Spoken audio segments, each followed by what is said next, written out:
Hey guys, tonight we drift into the cool blue hour before sunrise in old Benin City, where lanterns breathe small halos and the red earth holds its breath. You stand at the edge of a wide processional road, broom in hand, while the royal sweepers assemble like a quiet tide, cloth-wrapped feet whispering over packed laterite. A guard's coral beads click once, a sound like a pebble touching water. Even that feels loud. You probably won't survive this, by which I mean you'll be asleep well before the first golden ray touches the palace gate, because this is a story made of hush and repetition and the softest choreography. So, before you get comfortable, take a moment to like the video and subscribe, but only if you genuinely enjoy what I do here. Tell me where you're listening from and what time it is. I love seeing the constellation of places and clocks in the comments. Now, dim the lights, maybe turn on a fan for that soft background hum, and let's ease into tonight's journey together. You ease forward into the cool, as if stepping into a bowl of water. The road stretches ahead, a reddish ribbon pressed flat by centuries of feet and wheels, wide enough that your sense of scale does a small, sleepy double take. Old travelers will later say, Benin's avenues run straight and broad, lined with compounds whose carved doors face the world with polite confidence. You don't need a chronicle to confirm the width. Your stride confirms it, broom straw barely scratching a fraction of the space. Your broom is raffia palm, bound at the throat with twisted fibre, light as a sigh. You tilt it, test the bounce, and copy the sweeper's first motion, a low, gentle arc that kisses the dust without waking it. The rule is simple, no sudden clouds this close to the palace. You sweep as if you're stroking a cat that belongs to someone important and slightly mystical. The night's thin dew has pinned the topmost powder, and that helps. Harmattan, when it comes, will make this road a chalkboard. For now, the earth behaves. A senior sweeper, face calm as a sealed gourd, gives you a tiny hand sign, thumb grazing the knuckle twice. That means shorten your stroke. You obey and feel the line of sweepers adjust around you, bodies angling in a shallow V like a flock of quiet birds. No one speaks. Sound travels strange at this hour. It feels like any word might wake the road itself. Another sign, 2 fingers to the brow, reminds you to check the lantern line.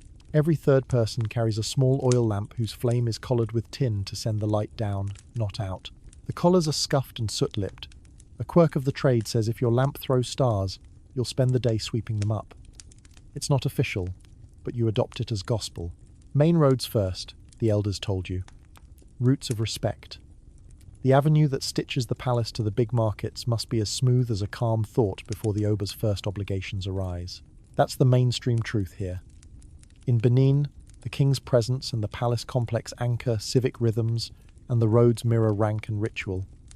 Even the dust understands the order of things. You angle your broom toward the center band, where the dawn procession wheels will roll when they roll, and you work in patient strokes that leave the faintest herringbone on the surface. You'll erase that pattern later, but for now it helps you see where you've been, like gentle chalk marks no one else notices. A guardsman passes with the measured calm of a heron. Coral beads rest on his chest, heavy with colour. You keep your eyes low, because even glances have protocol at this hour. Chalk marks white, cool, whispering of riverstone frame, a nearby threshold. You don't touch them. Some marks invite sweeping to carry luck outward. Others are boundaries you treat like hot coals, even if they look like bakery dust. The senior taps his broom butt twice near your ankle, and you nod. The signal means, respect the chalk. On the far side of the road, someone lifts a rope marker, a simple thing, fibre looped between 2 posts, and you register a tiny world inside the big one. Lanes of permission threading the dark. You'd swear you can smell the dawn before you see it. The air shifts, lilting toward heat, and the oil lamp halos grow thinner. You keep the strokes shallow. There's an art to this that feels like sweeping a drumhead without making a sound. Joke one lands in your head before you can stop it. Congratulations. You've joined the only orchestra where the instruments get quieter the more you play. Behind you, the city's earthworks rest like sleeping giants. Ditches and banks so vast that, later, people will argue numbers the way fishermen argue lengths of their catch breathe in the dark. That's your first open debate for the night.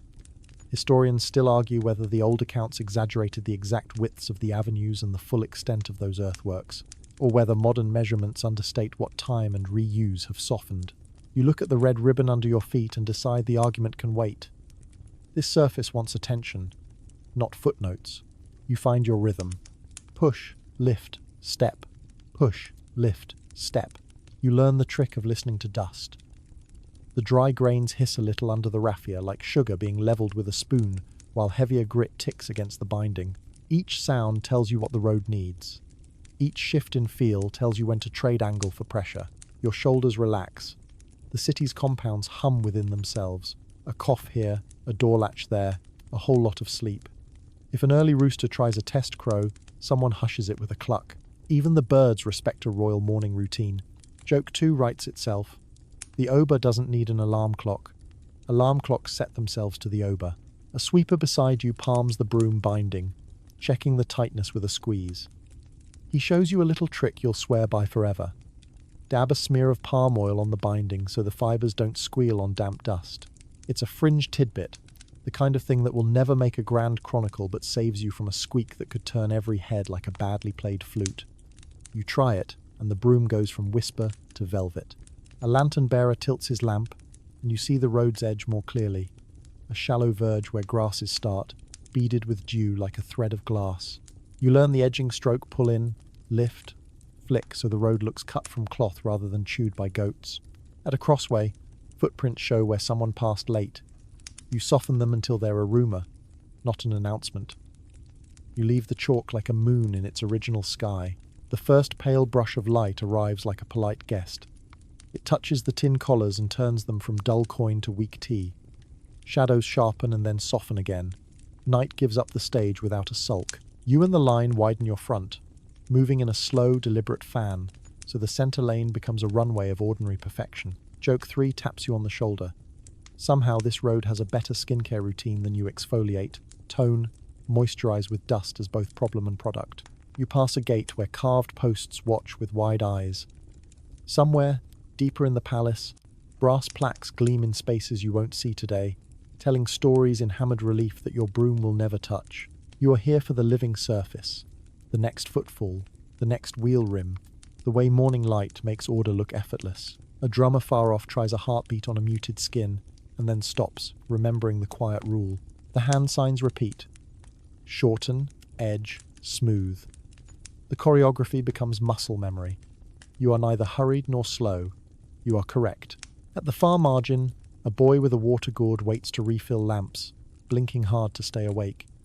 He sees you look and tries a brave smile that lands sideways.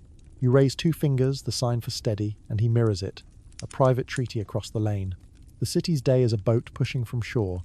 Your strokes are the last hands on the hull, and then the hush deepens, the way a room settles when someone important enters. Even before they do, you don't turn. You finish the line you're on, because finishing the line is the point. The road is ready.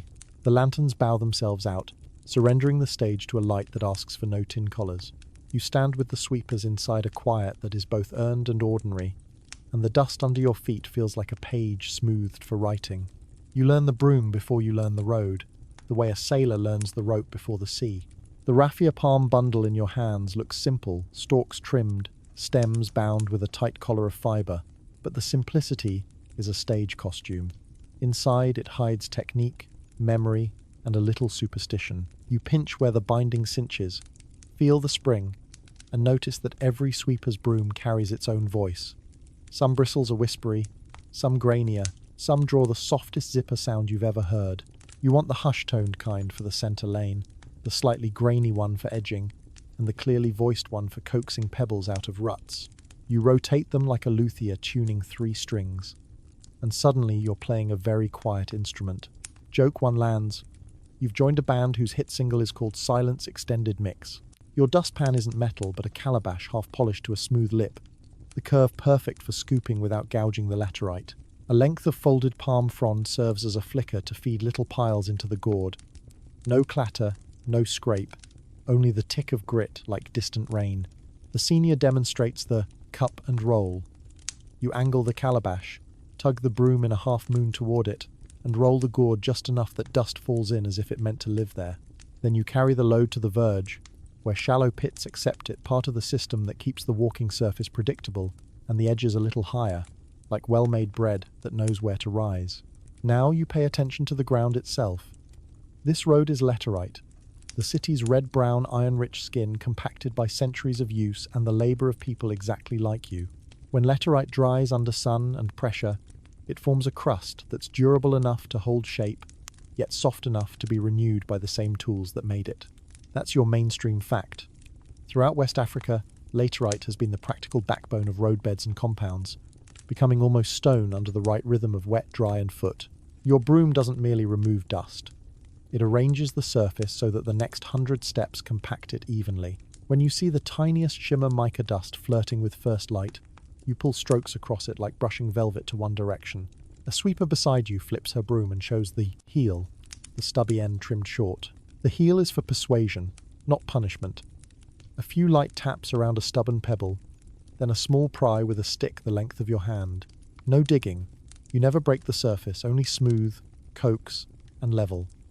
She grins without sound and nudges your elbow toward your calabash. You realize she's the one who taught the water boy to blink evenly to stay awake. People here share micro-secrets the way cooks share pinches of salt. You practice the long stroke arm loose, wrist easy, angle shallow, and feel the broom's tips float just enough to herd dust instead of flinging it.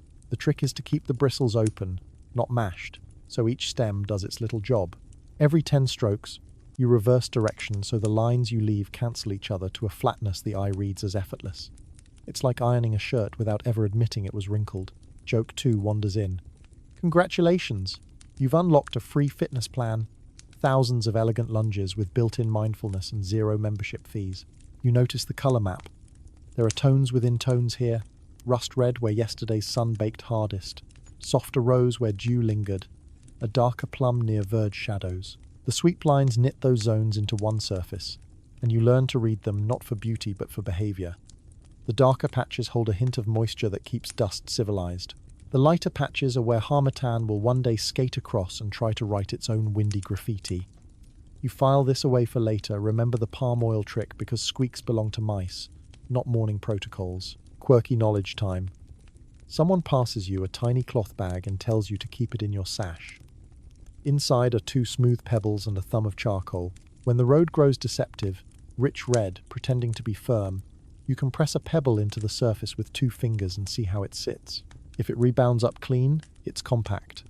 If it sinks and stains, you adjust your stroke pattern to flatter arcs and wait for more light or more drying.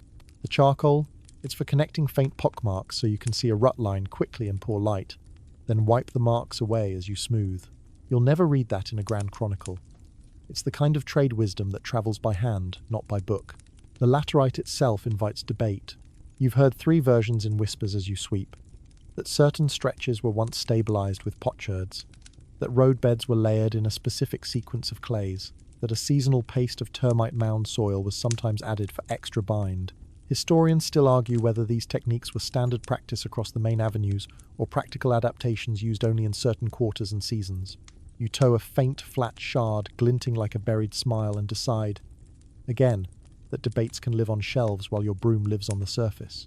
An elder shows you how to feather the shoulder, blending road to verge so a sandal doesn't catch a micro-edge, the smallest kindness to ankles and dignity. 2 quick fans of the broom, a lift, and the shadow of a lip dissolves. A boy from a nearby compound pops out with a dry gourd and a grin, offering a sip. You tip it toward your mouth. Taste that faint iron note. The soil lends the water through porous clay, and hand it back with a grateful nod. The boy points at your broom as if it's a drum and mimes a beat. You pinch the bristles and shake your head. No solos until after sunrise. Markers matter. You pass a chalked threshold and again leave the white untouched. Remember the rope and chalk protocol, then sweep a polite loop that suggests attention without trespass. Coral beads whisper by at the edge of your vision. You keep your gaze lowered. Even the dust seems to know how far it may drift towards certain gates. The senior taps twice the sign for mind the center line, and you and the team widen, then settle, then recenter. The choreography so smooth it could be poured from a jar. Your calabash grows a soft patina where the dust kisses it, and you realize why all the pans look subtly burnished. The gourd is your second palm, the broom your third. Joke 3 pads in. If productivity apps were honest, they'd just give everyone a broom and a road, and the graphs would tidy themselves. Further along, a shallow rut crosses at an angle where a cart turned late last night. You map it in your head. Thicker, lighter, then gone, Trace it with charcoal in 2 short dashes so your neighbour sees it too, and then you feather, coax, and press until the rut reads as mere intention rather than an advertisement. You blow a soft breath. The charcoal line vanishes under the brush of raffia. Only the knowledge remains.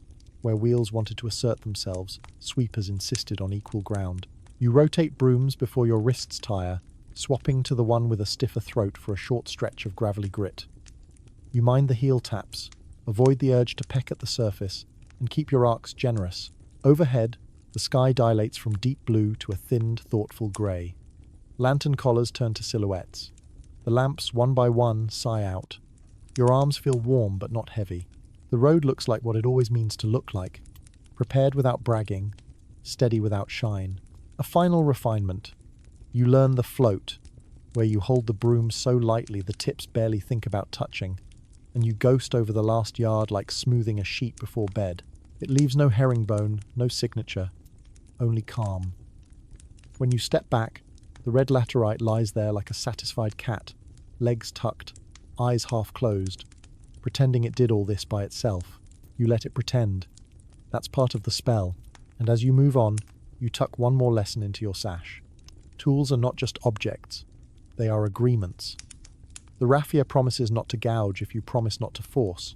The calabash promises to cradle if you promise to roll, not scrape. The road promises to carry if you promise to listen. You nod to these silent treaties the way you might nod to a neighbour's window at dawn, polite, habitual, a small faith renewed. You don't sweep at random, you sweep in the order that the city breathes. Roots of respect come first, the arteries that carry ceremony, governance, and rumour between the palace and the markets. The line captain taps his broom butt once toward the palace gate, twice toward the big market, and you feel the map assemble itself under your feet. Palace Avenue first, then the main cross street to the Guild Quarter, then the spokes that feed the markets, and only afterward the quieter lanes that curl toward compounds and workshops. In this city, direction is etiquette. You're not just clearing dust, you're laying out a welcome mat for rank. The Palace Avenue is broad enough that your field of vision can't hold its edges and your broom at the same time. You remember the early travellers who would later write about streets so wide that 3 or 4 horsemen could ride abreast mainstream fact, lodged like a pebble in history's shoe. Whether they counted carefully or bragged a little, your shoulders know this. The centre lane deserves the earliest touch, because that's where the Ober's wheels and steps will float. You and your row keep to the royal strip, a ribbon down the middle that must read as calm, unbroken ground from the very first light. The order of operations has its own small grammar. Before any brush lands on the main strip, the verge gets a courtesy pass, sweeping dew-heavy grass tips inward, so no stray blade leans into ceremony like an over-friendly guest. Then the edges of the centre lane get feathered to erase last night's casual diagonals. Those impatient shortcuts across the avenue that humans invent wherever space is generous. Joke one's soft shoes across your mind. Give people a wide road, and they'll still walk at a mischievous angle, like cats who pretend your furniture is a mountain pass.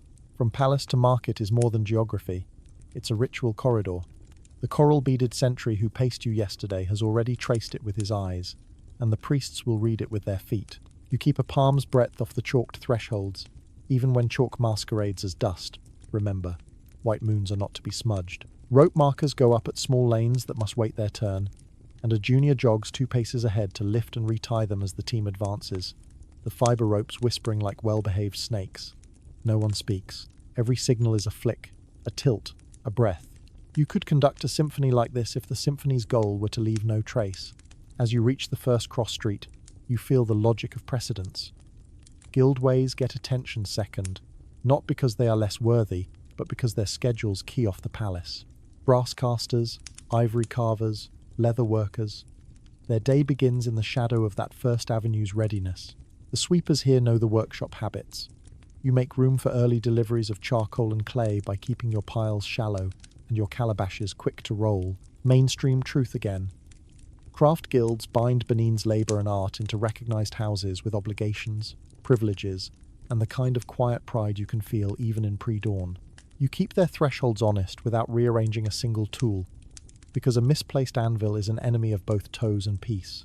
There's a myth among sweepers not in the books, in the talk that the centre line has a spirit who prefers to be woken with 3 light passes, never 2. Not for magic, they insist, just for courtesy. odd numbers read like rhythm, and rhythm keeps the day from stumbling. Quirky, yes, but watch the elders, and you'll see the triple float happen. 1, 2, 3, and the road seems to exhale. You try it, and the raffia skates with that velvet hush you've come to love. Joke, 2 yawns awake. If you ever release a productivity course, it will be 3 strokes and a nap. At the big crossing that leads toward market stalls, you alter the choreography. Instead of sweeping straight through, the team fans out in a shallow crescent, leaving the center momentarily untouched while the flanks receive their care. It's counterintuitive until you see why.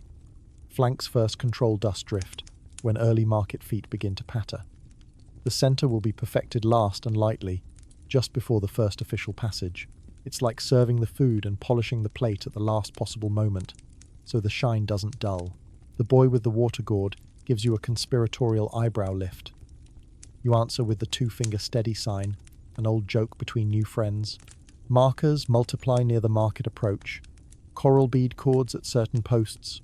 Chalk twists like small comets under shrine eaves. And the occasional drum whose skin is covered with cloth, as if asleep.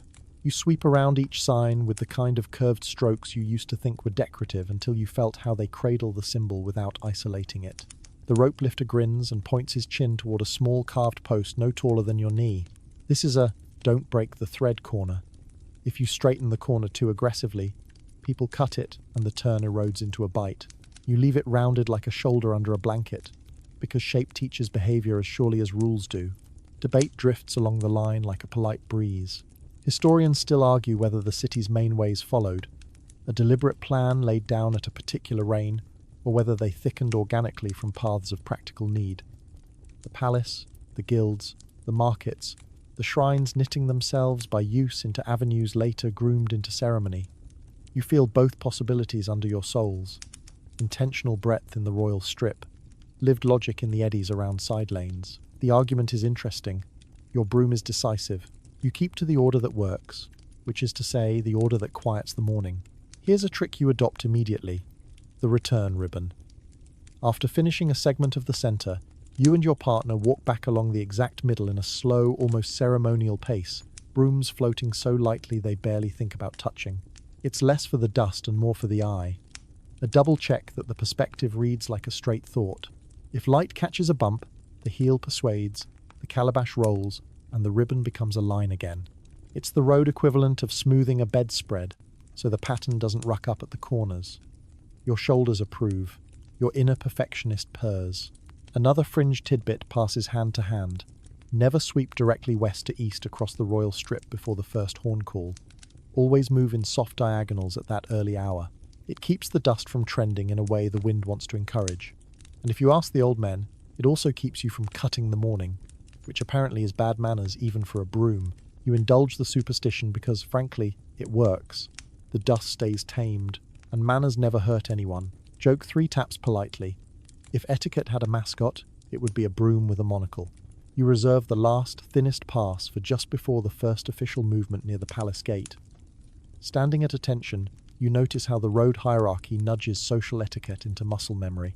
People arriving early for market keep to the edges without being told. Messengers step lively along the shoulder. A child gets steered by 2 fingertips at the back of his neck, with a tenderness that makes you want to applaud. The road teaches, and the city obeys. Not because someone yelled, but because the surface suggested. When the horn finally sighs low, not loud, the order you've kept makes its own proof.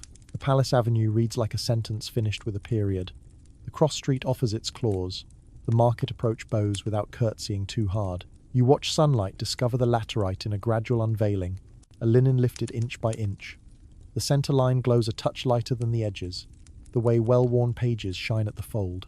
You think of all the times you've ghosted that ribbon, palm oil on the binding, charcoal in your sash, 3 passes for rhythm, and it feels like writing in a language only mornings speak. Behind you, the lanes that will receive you later wait without resentment. Their turn will come. Workshops, compounds, and corners that never see a procession but see the dignity of daily life. Roots of respect are not only for royalty, they are how you stack the day so nothing topples. Order is kindness. Hierarchy is hospitality rather than hunger. You glance at your neighbors, catch the quick smile of the woman who taught you the heel tap, and you know you're part of a grammar older than your breath. The captain gives a final tiny sign 2 fingers, then a curl, and the line slides forward, already rehearsing the next priority without needing to name it. You follow, broom lifted a finger width, calabash balanced like a crescent moon in your other hand, and the red earth ahead opens like a page that trusts you not to spill ink. Signals travel here the way moth wings travel, softly, insistently, without bragging.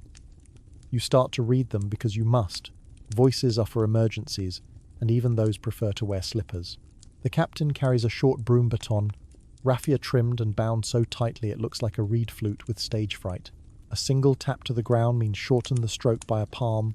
2 taps, widen the front by a shoe. 3, in a slow, thoughtful rhythm, float the center line, remember the triple pass courtesy. It's choreography by punctuation. You've danced to worse instructions. Hands do most of the talking. A sweeper's alphabet unspools. Thumb to knuckle, tighten. 2 fingers to brow, lantern check. Ring finger brushed across the binding, oil, your collar.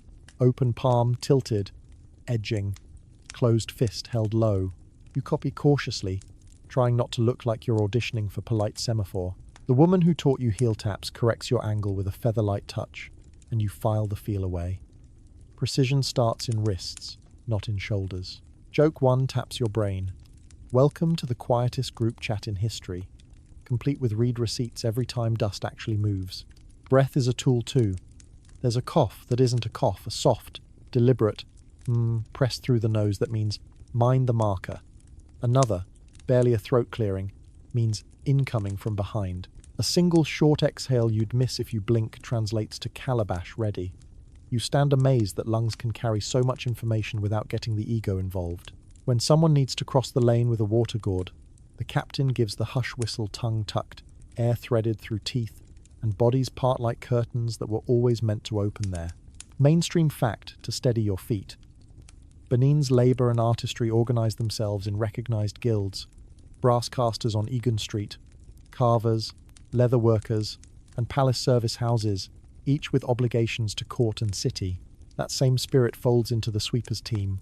Ranked roles, practice signals, a culture of exactness that keeps ceremony from wobbling. You understand now why the Palace Avenue never looks rushed. It doesn't need to be told twice. It's already listening. At intersections, batons speak. In Morse, the road can hear. The captain touches the ground, then points with the stick. Not the fingers are for friends, sticks for instructions, and a junior darts to lift a rope marker. The rope lifter's return sign is a graceful half circle of his hand low to the ground, which reads as curve preserved. You appreciate it. Corners kept round, discourage those mischievous diagonals. Human feet invent when they think no one is watching. Joke 2 wanders in with bedhead. Corners are like cookies. Once you take too sharp a bite, the crumbs get everywhere. Signals have textures. Tap speed matters. A quick tap-tap means respond now. A wider tap means correct by feel, and take 3 breaths doing it. The baton never slaps. It converses. When the captain wants a near-silent roll of calabashes, he sketches a crescent in the air, and suddenly 6 gourds tip and turn like moons in low orbit. Dust obeys gravity and manners simultaneously. You feel odd pride at arranging the behavior of very small particles. Then come the cheek whistles, the kind you store inside the mouth like a secret coin. One team uses a 2-note pattern, another a single descending sigh. You learn both because lanes overlap and courtesy is multilingual.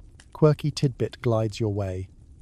Tucked in the captain's sash is a sliver of hollow reed, no longer than your thumb, used in harmattan season when breath alone is too dry to sing.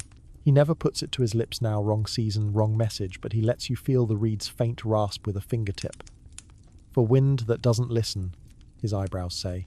You nod like you've been admitted to a small guild of air. Every so often the signals slip into ritual. Before sweeping a chalked threshold's halo, the captain draws a tiny circle in the dust with the baton, then smooths it away with the broom's float. Not magic, exactly more like respect folded into muscle memory. You loop your passes accordingly, and the chalk remains a moon undisturbed, convincing you again that the road is a page, and you are the hand that refuses to smudge the margin notes. The boy with the water gourd witnesses the gesture and shows you his own sign, 2 fingers drawn over the heart. You return it without irony. Debate, as always, pads along beside the work. Historians still argue whether the silence protocols described by early visitors Courtyards so hush-bound that even orders were delivered with hand signs reflect punctual observation of palace etiquette or outsider awe polished by storytelling. You weigh the argument while watching a whole avenue breathe with taps, nods, and breathed vowels that are not quite words. And you suspect the truth splits the difference. Guests noticed, locals perfected, and time did the smoothing. Your sash acquires a knot code by midday, but we are still at dawn, and the knots are already there. One knot near your hip means rotate broom at next pause. Too tight together mean inspect binding. A looser knot farther back reads remember the return ribbon. It's low-tech project management, a to-do list made of fiber and habit. You were always a list person. Now you're a list person who can tie tasks to your clothes. Joke 3 strolls by. Congratulations. You invented wearable tech that never needs charging and always matches your outfit. The captain trains your eyes to watch peripherally. You don't stare at signals. You let them appear at the edges. That's where small motions live. A lantern tilt left is not the same as a tilt down. Left means shadow ahead. Down means hide the flame. And both mean don't wake the dust rudely. You practice until your head stops swiveling like a schoolchild and settles into that relaxed, soft focus attention that makes the road feel like a single organism, gently telling its cells what to do. Mainstream fact returns with a brass gleam. Court ceremony in Benin involved processions where choral regalia, ivories, and attendants moved with rehearsed grace scenes. You'll later see immortalized on brass plaques, figures stepping in composure along ordered ground. The sweeper's signals are the invisible choreography beneath those images, keeping wheels from catching, hems from dusting, and timing aligned so sound and step arrive together like twins. You're a backstage hand to a city-scale performance, and that is a dignity of its own. A fringe belief whispers through the line that bats are overseers of dawn discipline. If a bat crosses low above the center ribbon, someone mutters that the passes must be extra even, or else the bat will count. It's silly until a bat actually does flicker across, and the next 3 floats you do are the best of the morning. You thank the bat in your head. The bat, being a bat, does not acknowledge your gratitude. Still, you add it to your private list of supervisors, alongside the captain, the chalk, and gravity. Coordination reaches its peak when the first horn dreams awake near the gate. Without a spoken cue, the line draws a breath together. Batons make 3 soft taps like a comma, and the entire center ribbon receives its final invisible polish. You hear, in the most literal sense, nothing. Even your calabash seems to hover. When the hush settles, you can feel the order sitting there like a cat in a sun patch, focused, dignified, entirely sure of itself. Signals, it turns out, don't just tell you what to do, they tell the dust what to be. You drift on with the team toward the cross street, body tuned to taps and glances, sash nudging you with its knotted reminders. The boy with the gourd keeps pace at the edge, proud of his new sign vocabulary. The rope lifter strides like a quiet metronome. The captain's baton promises no surprises and keeps its word. The city begins to wake in barely audible increments, hinges, sandals, the confidential yawn of a door. You catch yourself smiling at nothing in particular, which is the best measure of belonging. And in that slow, shared language, you find a calm you didn't know your hands could make. The road reads your strokes. The team reads your shoulders. The morning reads the road. No one narrates, and yet everything is said. Boundaries in this city don't always look like walls. Sometimes they glow like small suns on a chest, or whisper like chalk at a doorstep, or sag gently like a rope that has learned patience. You feel them shaping your path long before you reach them, beads, chalk, and fiber, drawing a map of permission in the dim light. The rule is not fear, the rule is fit. You carry your broom like a sentence that knows where to end. First, the beads. Coral is not shy. It wears its own sunrise. When a sentry or attendant moves past with a collar of heavy red cylinders, you can practically hear rank rustle. You keep your eyes lowered, not because beads demand worship, but because they are punctuation in human form, commas and exclamation marks, reminding the morning what kind of sentence it is. Mainstream fact to anchor your step. In Benin, coral regalia, beaded collars, bracelets, and elaborate headdresses signaled authority and sacred obligation at court, a visible grammar of power that travelers wrote about with equal parts awe and inventory. You don't need a ledger to understand. You just stand slightly aside as the red warmth approaches, and you let the center ribbon breathe a little clearer. You learn the choreography around beadwork the same way you learned baton taps, by watching. When coral passes, sweeping pauses, never clattering to a stop, just easing into stillness like a boat resting a paddle. You hold the broom upright so the bristles don't seem to point at anyone. Pointing with bristles is like pointing with elbows, too intimate for dawn. Joke one pads in, yawning. You've discovered the world's first dress code enforced by dust. If the beads are grand, the broom behaves. Then the thresholds, those quiet chalk moons. Under shrine eaves and at important doorways, chalk curls and dots mark a space that is both here and elsewhere. You've already learned to leave them intact, now you learn how they breathe. Some chalk invites your arc to pass nearby, drawing luck outward with your gentle halo. Other chalk asks for a wide berth, the white so fresh it still remembers the fingers that made it. A senior traces a ghost circle in the dust with her heel, then smooths it away, a reminder that the boundary is a conversation, not a barricade. Quirky tidbit arrives, folded into a nod. A few sweepers carry a tiny nub of white chalk in their sashes, not to lay symbols but to repair a smudge if an unthinking heel grazes a mark.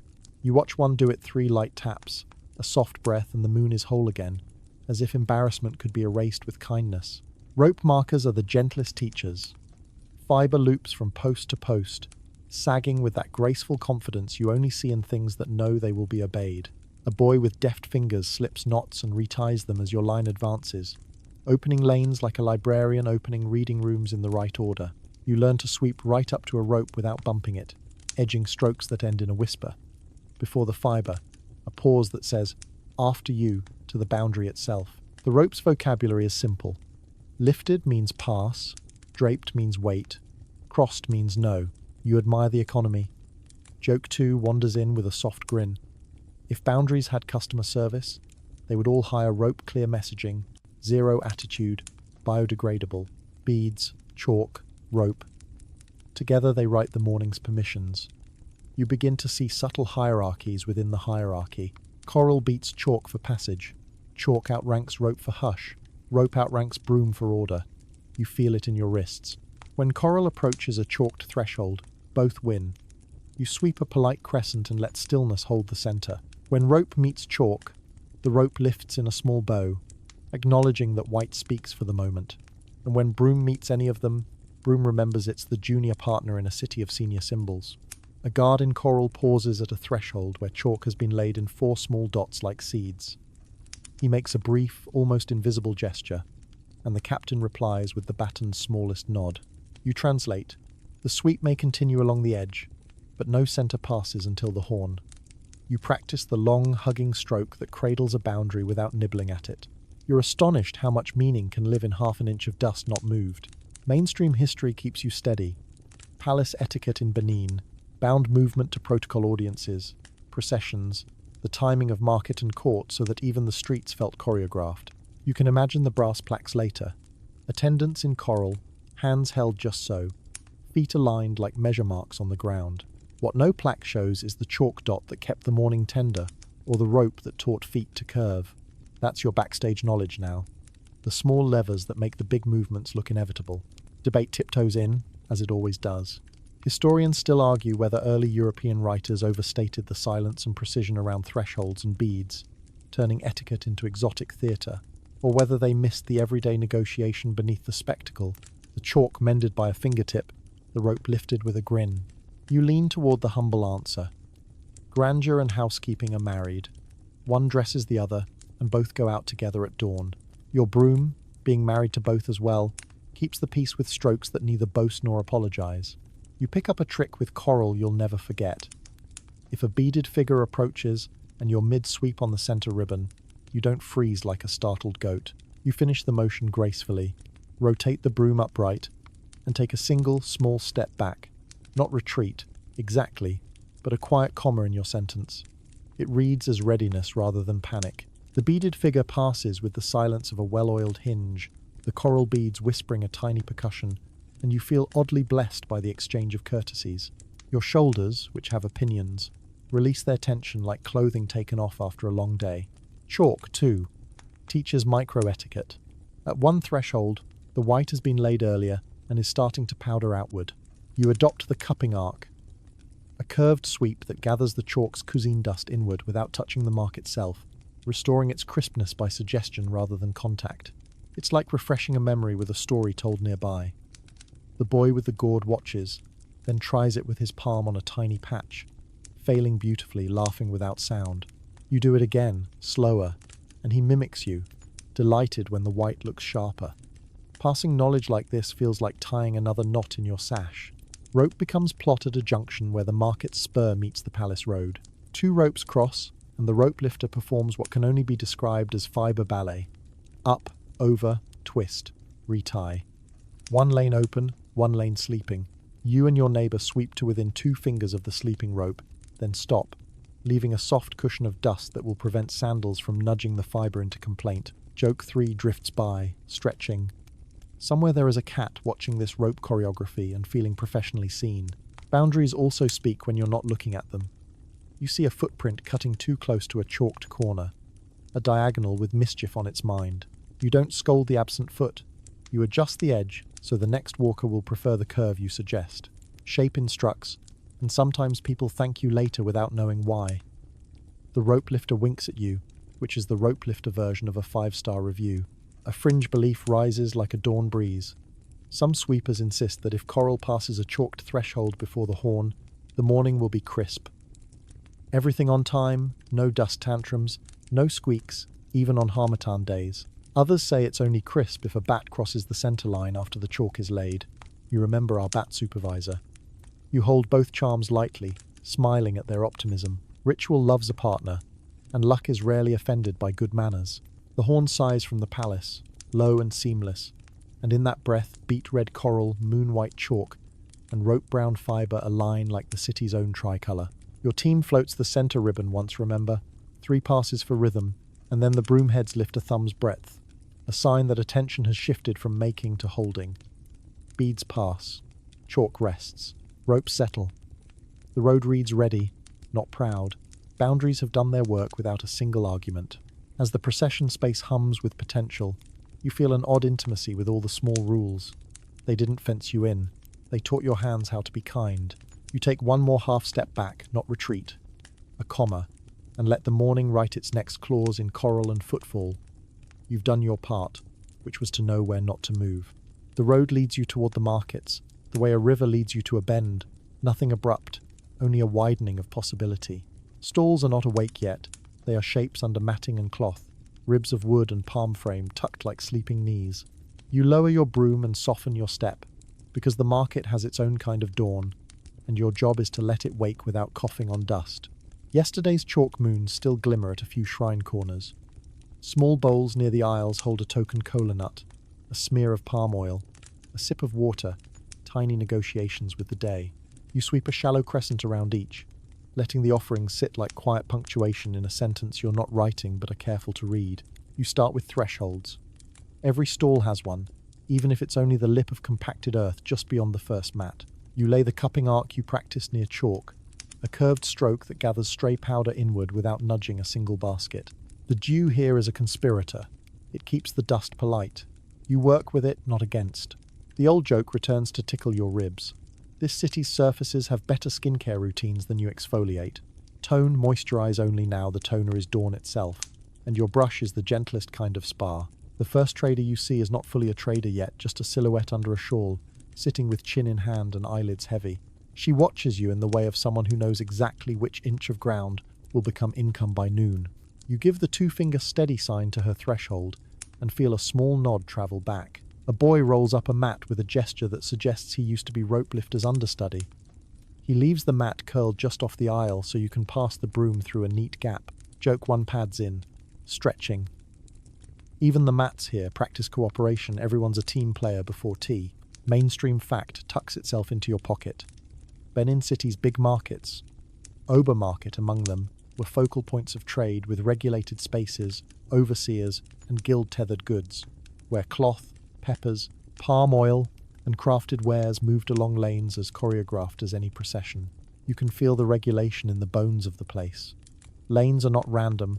They sketch in a grid that keeps stalls aligned and introduces little crossroads exactly where a body wants to turn. You sweep those junctions first, so the day will choose order by habit, not by argument. To keep dust from leaping at the first sandals, the captain calls for the sift. It's not water, water would turn powder to paste, but a fine sprinkle from a palm frond fan carried by a junior who flutters the air just above the broom's nose. The frond sifts, dew-scented coolness down like an invisible net. Your strokes catch it, and the dust agrees to be a good citizen. Quirky tidbit arrives on the wind of that fan. The junior swears by flicking the frond 3 times sunward before starting, so the day looks back kindly. You've noticed everything seems to work in threes, hear strokes, taps, little hopes, so you don't argue. You let the frond do its polite magic, and the dust keep its dignity. Side aisles begin to stir. A man lifts a plank with both palms as if greeting an old friend. A basket of peppers peeks out, red as the beads you've been minding all morning, but much more interested in becoming stew. You sweep the aisle edges first, tightening the line where feet will hug the stalls, and leave the very centre for last. A narrow ribbon you'll float just before the first clink of cowries. Your calabash rolls a little fuller here. Yesterday's crumbs of husk and thread find their way to the gourd with the softest tick. You empty it into verge pits that have been dug discreetly between stall rows, another backstage trick. When it's busy, those pits are invisible. This early, they're like open mouths waiting to be fed only dust. You pass a stall whose owner has chalked a tiny symbol that looks like a coiled rope with a dot. A charm to keep change from tangling. Someone whispers with eyebrows. You sweep a hopeful crescent near it and smile into your collar. The bat supervisor from before slices the air overhead and is gone. You accept that as the market's attendance sheet being signed by night itself. Joke 2 leans in. Somewhere the bat is claiming management fees and itemizing your quiet labour as wing-related outcomes. Debates do not sleep just because stalls do. A neighbour sweeper murmurs that, in the old days, the market pulsed on a fixed cycle. Every 4th day, the big wave, smaller ripples between, while another insists the capital's great market could hum daily, with peaks tied to court rhythm rather than counting games. Historians still argue whether Benin's market schedule in the heart of the city obeyed a strict periodic calendar like some neighbours, or effectively ran every day with ceremonial tides. You decide, as usual, to be a realist. Whatever the scholars settle, the ground wants to be ready every morning you're assigned to it. You figure out the threshold fold, a stroke used only in markets. You sweep a narrow lip inward toward a stall's entrance, creating an almost invisible rise that will catch a stray pepper or bead before it makes an escape bid down the aisle. It's housekeeping with a dash of physics. The trader in the shawl sees it, grins properly now, and taps 2 knuckles to her mat, the market version of applause. You resist bowing. You have a broom in your hands and a long aisle of thresholds to fold. An overseer walks the main spine, not yet speaking. Coral less flamboyant than at the palace, but still a warm punctuation. You straighten your back a shade, keep the broom upright as he passes, and read in his gait the contentment that dawn has behaved. Another mainstream anchor finds you. Markets here have officials, scales, and norms. Price haggling is a drama, but it's staged on rules. Your job, and you are very good at it now, is to keep the stage from squeaking. Between 2 stalls, a shrine niche blinks awake, really just a hollow with a smooth stone and a twist of cloth. But someone has left 3 grains of chalk-dusted rice there. You remember chalk moons and the way rope bowed to white. You make your curve the wide kind, the one that says, "I see you, and I won't jostle your morning." The frond fanner does his triple flick sunward. If the rice had ears, it would be nodding. Here comes a cart. Small wooden wheels speaking in a whisper, because someone wrapped the rims in woven palm strips overnight. You catch the wheel track as it cuts the aisle and learn another technique. Shadowing.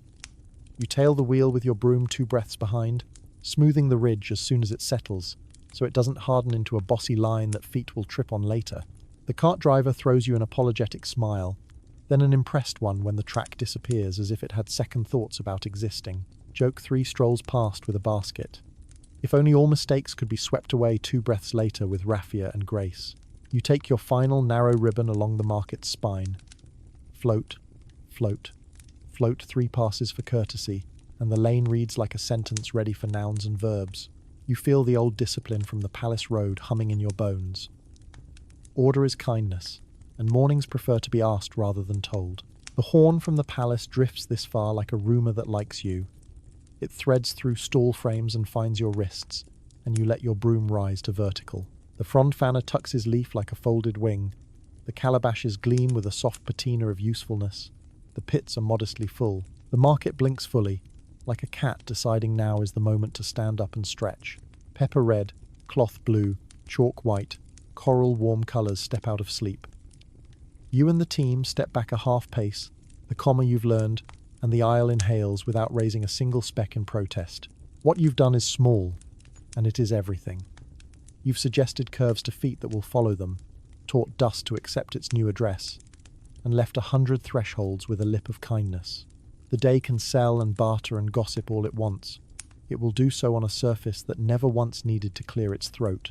You turn with the line toward the next segment, guild lanes, signals, all the choreography you've inherited, and feel the market's gratitude in the way it doesn't notice you anymore. That, here, is the highest praise. Morning here doesn't arrive with numbers. It arrives with angles, hushes, and the sense that something off stage has nodded. You learn to time your work by first light, the way a sailor reads wind, not by fighting it, but by moving in the same direction and pretending you thought of it first. The captain's baton does not own a clock. It owns a rhythm. Your broom follows suit. The team's first appointment is with the sky. You watch for that faint dilating of blue the moment when lantern collars cease to throw halos and begin to look like tin with yesterday's thumbprints. That's your signal to switch from long grooming strokes to the velvet float, because powder will start acting like a rumour again, eager to travel. If you miss the turn, you'll raise a sigh of dust that your neighbour will punish you for with a smile that isn't a smile. A good morning is a sequence of timely pivots invisible to anyone not holding raffia. There are instruments, small and unboastful, hidden in plain sight. A shallow gourd with 2 pebbles inside hangs at the captain's hip. Every so often he shakes it once, listening for how the air inside answers. Cool air makes a drier rattle. Warming air softens the sound. It's not science in the textbook sense, and yet your wrists begin to trust it. You also carry a square of palm leaf, marked faintly with 3 lines. You hold it toward the paling east and check the shadow of the broom's binding against those lines, a pocket sundial disguised as tidying. Quirky tidbit. Someone has scratched a tiny bat in the corner of the leaf. Apparently the bat approves all shadow-based decisions. You nod politely at the doodle whenever you consult it, because we respect upper management. Sound is a metronome you don't argue with.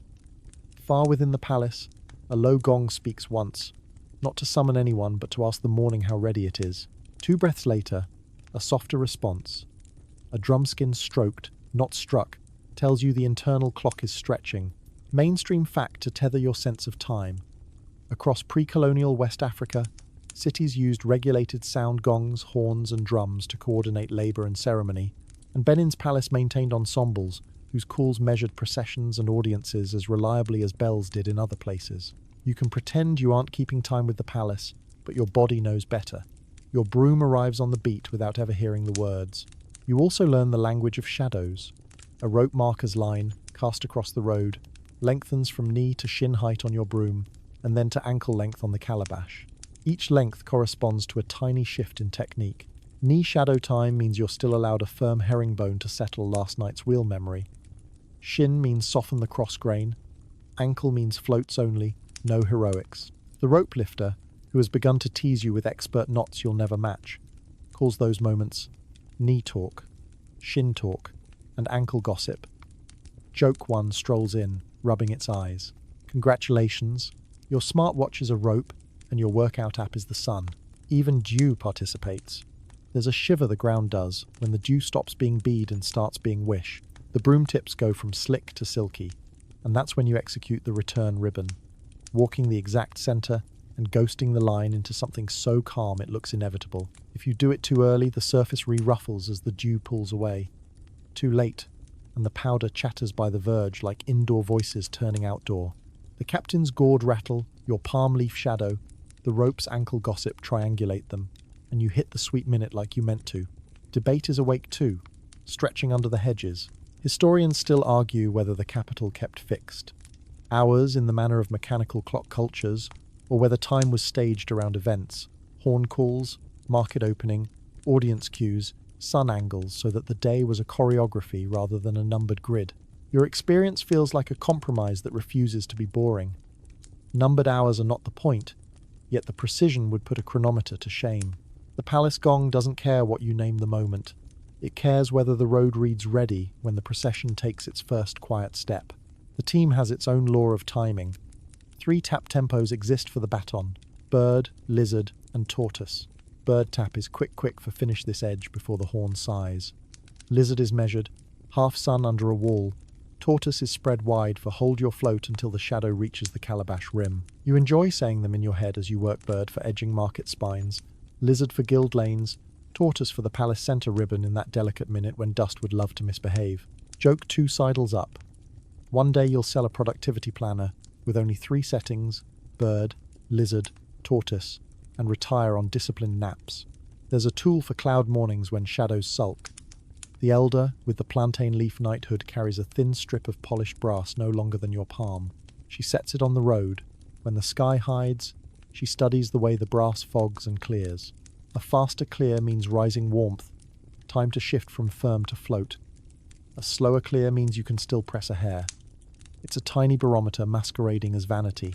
She lets you try, and you watch your own breath bloom and vanish on the metal like a private weather report. You wonder how many generations of wrists have learned with that little gloss of sun on metal. Markets have their pulse, but the palace owns the downbeat. First horn, prepare to stop making and begin holding. Second horn, or drums hello. The lane must be the kind of perfect that feels unforced. Somewhere after that, the ivory voices arrive not loud, just sure, and their breath is your boundary. Mainstream anchor returns. Court horns and gongs in Benin did not merely announce. They signified specific presences and permissions, encoding rank into sound. You don't need the decoder ring. Your broom recognizes the voices and arranges its spine accordingly. Timing governs corners as strictly as center lines. If you round a corner too early with the firm stroke, you make a lip that later feet will sharpen into a bite. If you wait too long to curve with the float, diagonal-minded walkers will invent their own shortcut again, and the rope will glare at you. You and the rope lifter have, by now, a comedy routine of mutual supervision. He raises an eyebrow when your knee shadow thinks it's shin gossip. You tap the baton with a fingernail when his knot chooses drama over clarity. Joke 3 ambles by with a respectful nod. Somewhere a bat is filing a quarterly report on your teamwork and giving you exceeds expectations in rope-to-dust relations. There's an unspoken grace period after the horn, a thin slice of reality where time thickens like porridge, and the city chooses how to wake. You're already finished, technically, but the captain keeps the line hovering on tortoise tempo brooms vertical. Calabash is still, so the last filaments of dew can vanish without you chasing them. Patience is a tool you can feel in your forearms. You hold it without clutching. In that slowness, you hear the small confirmations. A sandal scuff that does not raise a complaint. A wheel that passes and leaves only the memory of intention. A pair of coral beads clicking like punctuation used properly. You clock those sounds the way you clock shadows. Time isn't only light, it's behavior. When behavior runs on the track you laid, the second hand, whatever its local name, moves without you seeing it, which is precisely the point. A last trick shows up in your sash from the woman who taught you the heel. A knot tied not to remind you of a task, but to remind you to wait. Who ties a reminder to hesitate? People who move in rhythm with daybreak. You finger the knot and discover you're less tempted to fuss with the already perfect. The return ribbon has done its job. The bat has stamped your form. The gourd has rattled the correct weather. Waiting, it turns out, is a kind of work that leaves the most beautiful nothing behind. The sun finally owns the road. Tin collars are pocketed. The palm leaf square returns to your sash. The captain's gourd hangs still, its pebbles quiet. Your broom is light in your hands. The rope lifter lowers his ropes, one by one, with the practiced mercy of someone who knows both impatience and the right moment to forgive it. You feel the day take its first real breath against the surface you guided into calm, and you think softly. Secretly, that time itself is a team sport. And now you move, bird tap toward the guild lanes, leaving behind a center ribbon that glows the way a thought glows when it has finally decided what to do. Taboos here don't shout, they hum. You learn to hear them with your souls as much as your ears. The road is not only a surface, it's a ledger, a prayer mat, a chalkboard that forgets and remembers by arrangement. Your broom can write amnesia, which means you must decide, carefully, what deserves forgetting. The first rule is invisible. Sacred lines are real, even when you can't see them. Some run between shrine niches, others along the breadth of a gateway, others across a threshold that was spoken over before dawn. When in doubt, you treat boundaries like sleeping cats. You give them space, you move around them, you don't insist on making the bed while they're on it. The captain draws a faint curve with the baton in front of one such place. You echo with an even fainter cupping stroke. guiding dust away so the line can rest without being literal. It's a relief, honestly, to let certain things be mysterious on purpose. Then come the footprints. You used to read them like a detective. Now you read them like a gardener. Some you erase, some you soften, some you leave, and one or two you honor with a halo. At a chalked threshold, you find the small, inward-facing prints of a child, set down carefully, heels light, toes impressed, like someone was carried part way, and then allowed to take hard-won steps the rest. You do not erase those. You ease a crescent around them so the prints sit in a quiet pool of calm, a little morning museum that will evaporate in its own time. The woman who taught you heel taps catches your eye and nods. You chose well. There's a specific etiquette for prints that cut the center ribbon. If a single set of sober, straight steps crosses before the horn, you smooth them into rumor. If 3 or more sets wander diagonally, you translate them back into obedience with long, patient arcs and a return ribbon. But if the prints lead to a shrine marked in chalk and the chalk still thinks in moonlight, you soften only the edges, leaving a faint path like a memory with good manners. Joke 1 tiptoes in. You have become a museum curator for extremely temporary exhibits. Footprints at dawn. Open until sunlight. Mainstream fact steadies your instincts.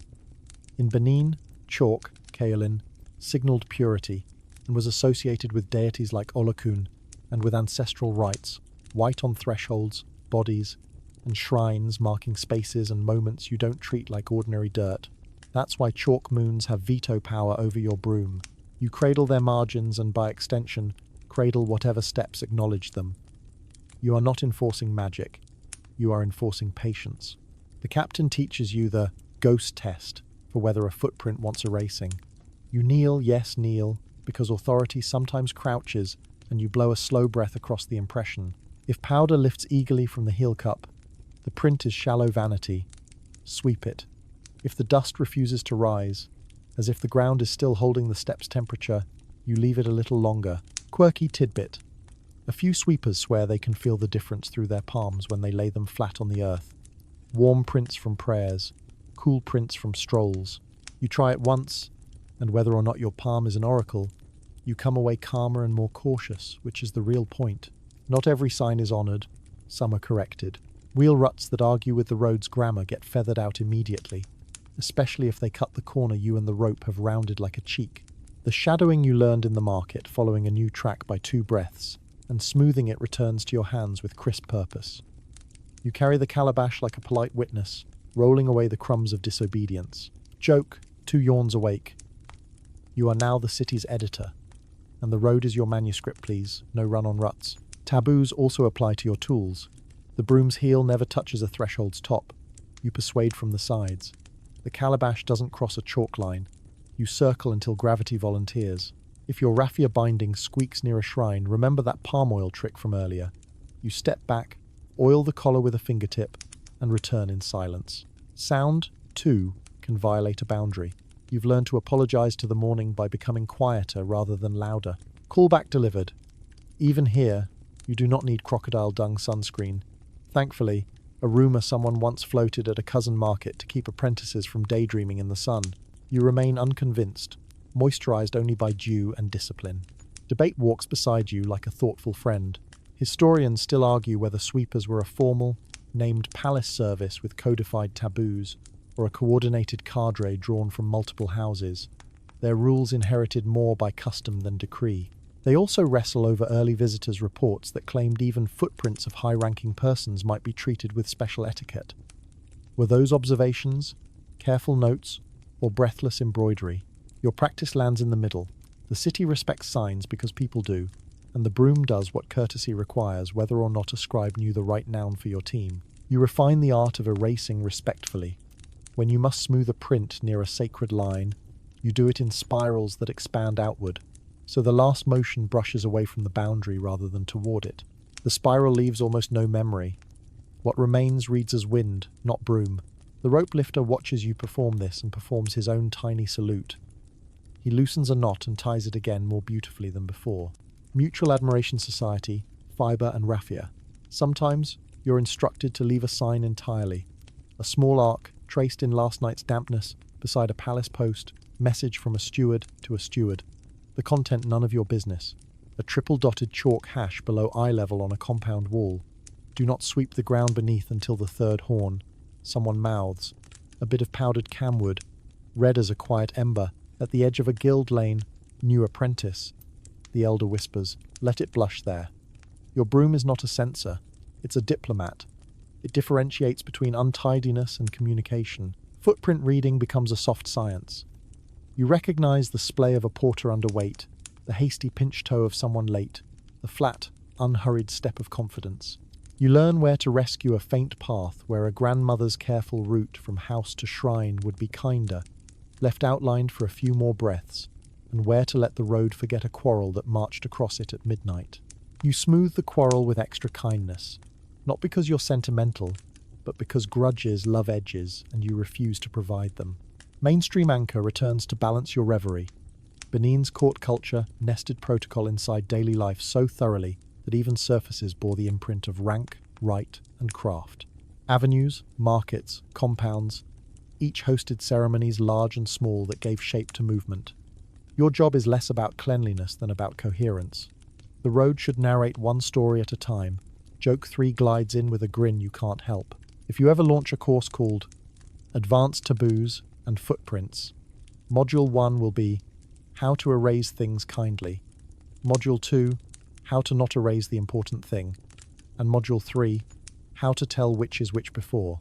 Coffee. Enrollment will be limited to anyone with a pulse and a broom. You close the segment with a practice that feels like a blessing, the soft ledger. You and your neighbor make 2 ghost passes along the center, so slight they might be imagined, and you watch the surface settle into a single readable paragraph, no shouting, no mumbling, just the even tone of a morning prepared. The child's prints at the threshold have already paled into the kind of memory you don't need to protect anymore. The chalk moon still gleams, a bat skims once management checking in and vanishes. The captain nods, tortoise tempo satisfied, and as you lift the broom vertical for the comma you've memorized, you realize that obeying taboos has not made the world smaller. It has made it legible. You didn't delete the night, you chose what the day should keep. Rain changes the script, Harmattan rewrites the font. You learn 2 dialects of the same road, one damp and cooperative like a well-fed cat, one dry and dramatic like a poet on a deadline. Your broom is bilingual now. You've trained your wrists to speak in vowels when the soil drinks, and in consonants when the air tries to drink you. First, the rainy whisper. When night leaves a deeper dew or a small shower, has walked the city in felt shoes. Later it becomes a velvet table. You switch to what the captain calls soft grammar. Shorter strokes, lower angle, pressure like a hand smoothing sheets. The goal is not to carve lines, but to persuade the wet red to set the way bread sets edges rounded. Center calm. You remember the cup and roll with the calabash and use it sparingly.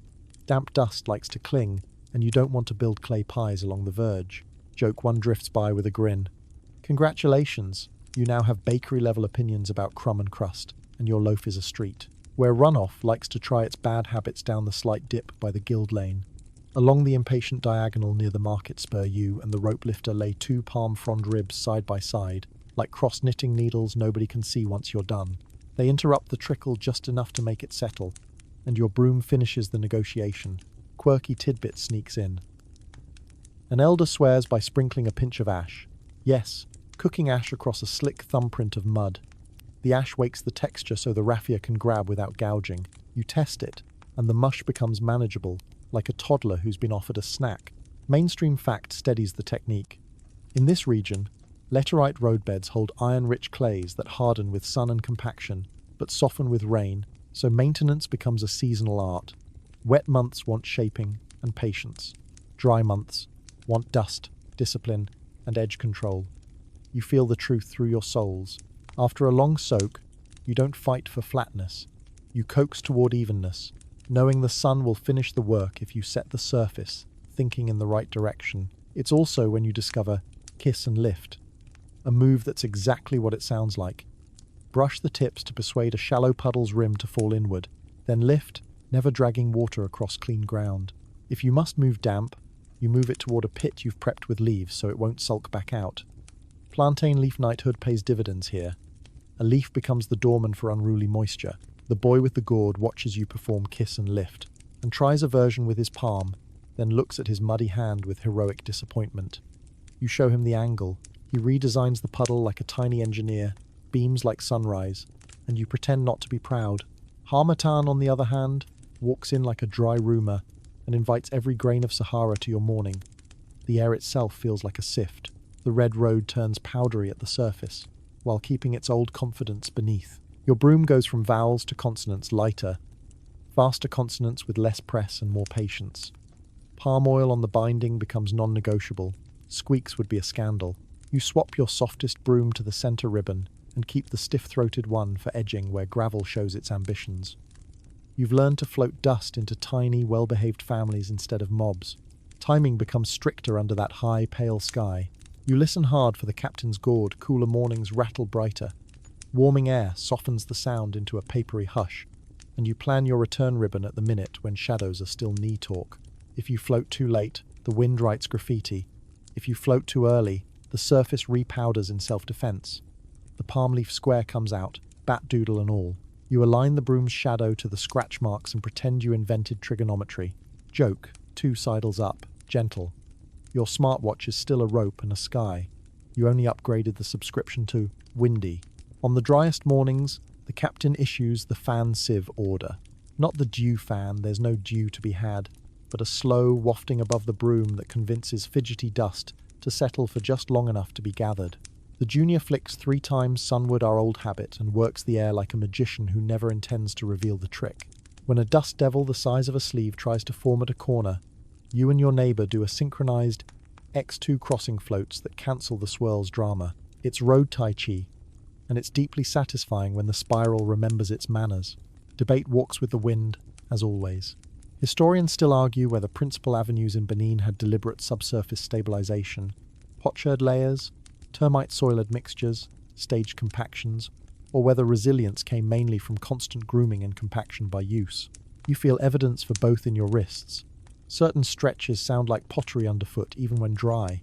Others feel sprung like well-tamed earth. You mark the pot-sounding sections mentally for lighter touches.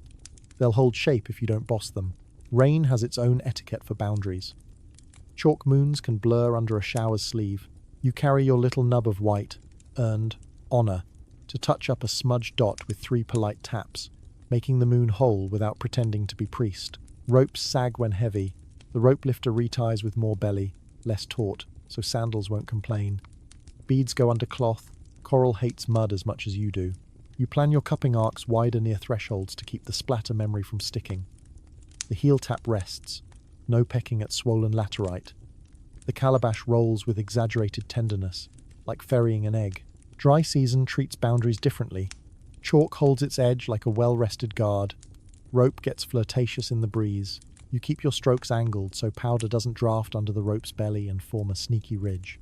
When coral passes, it clicks like punctuation in a quiet novel.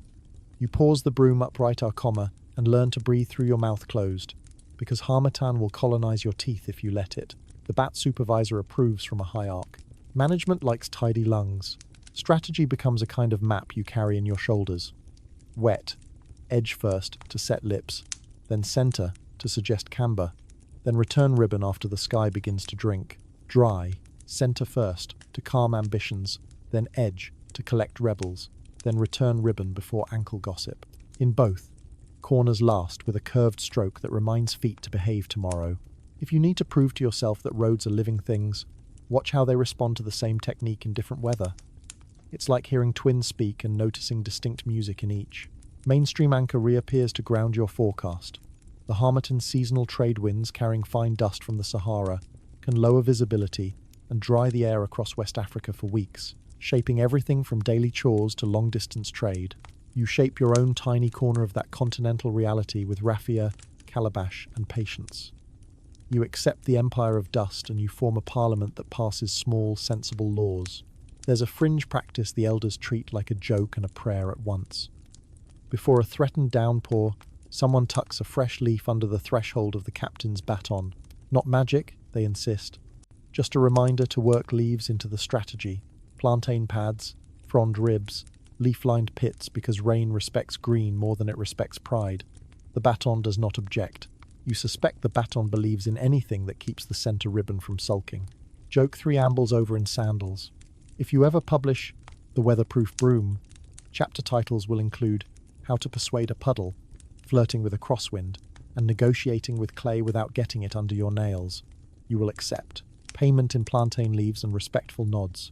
The captain lifts his baton and lays down tortoise tempo, not slow, dignified. The formation recomposes itself with the calm of a flock changing shape without changing mind. You move to your place in the shallow V, brooms angling like quills poised to write the day's most careful sentence. This is choreography before the oba, which means every grain matters and not a single one gets to show off. The royal strip becomes your stage, but you don't strike a pose. You become a hinge. The line widens by a shoe and a breath, so that the center lane reads broader than it is. It's a trick of edges. You feather both margins with long, even strokes. Remember your shin gossip timing so the eye is invited inward. The middle will receive only ghost work. The margins will do the persuasion. The rope lifter has pre-curved the corners to discourage diagonal ambition. You catch his eye, and he gives you the knot tilt that means curve preserved. You return the baton tap for center attends. First move, the quiet apron, a subtle widening of perfect surface in front of the palace gate. 3 floats, no more, no less. The triple pass courtesy you learned your first morning becomes ritual here. Outer float to soften the lip, inner float to calm the middle, final float to erase your own signature. Joke one whispers from the edge of your patience. Imagine getting paid to leave absolutely no evidence you were excellent at your job. Brooms come in 3 voices for this dance. Softest tips to the center ribbon so the dust never thinks of fleeing. Stiffer throats at the shoulders so a stray pebble doesn't turn itself into punctuation. Mixed bristles at the far verge for the fast tidying that will happen after the passage is passed. You rotate your trio like instruments in an orchestra pit. Palm oil on the binding? Of course, squeaks would be treason. Your calabash, newly burnished from a dozen mornings, waits like a moon in your offhand, ready to accept the tiniest betrayals. Mainstream anchor steadies your spine. The oba's public appearances threaded court life with rehearsed pageantry, ivory trumpets, choral regalia, officials in prescribed order, a choreography preserved on brass plaques, where attendants, parasols, and musicians step over ground that looks as serene as a lake. No plaque shows the raffia that made the lake, but you know the invisible score. Your arms keep time with horns you don't hear yet. Your wrists speak lizard tempo on the edges, tortoise at the heart. Second move, edge mirror. The team on the left works a heartbeat behind the team on the right, so that any tiny ripple is matched across the center. Imperfections cancel each other like crossed threads. You train your peripheral vision on pairs, not on self. A lantern collar, one of the last out, glints like a wink and goes dark. You imagine the brass strip from the elder, the little barometer that can read a moment with fog and shine. You don't need it now. Your skin knows the air. Your captain makes one small circle over the ground, with the baton our threshold courtesy expanded to avenue scale, and you answer with a cupping arc that keeps the chalk moons under palace eaves intact. White speaks. You listen. Rope bows. You honor it. Coral is near. You breathe through the mouth closed, the way Harmattan taught you. If a bat crosses now, it will have nothing to correct. Management appreciates days like this. Debate hums along the margin because it never rests. Historians still argue whether the exact order of royal processions, who walked where, which horns led. How many attendants remained constant across reigns or adapted subtly with the politics of the moment. You are Switzerland with a broom. Your choreography takes no sides.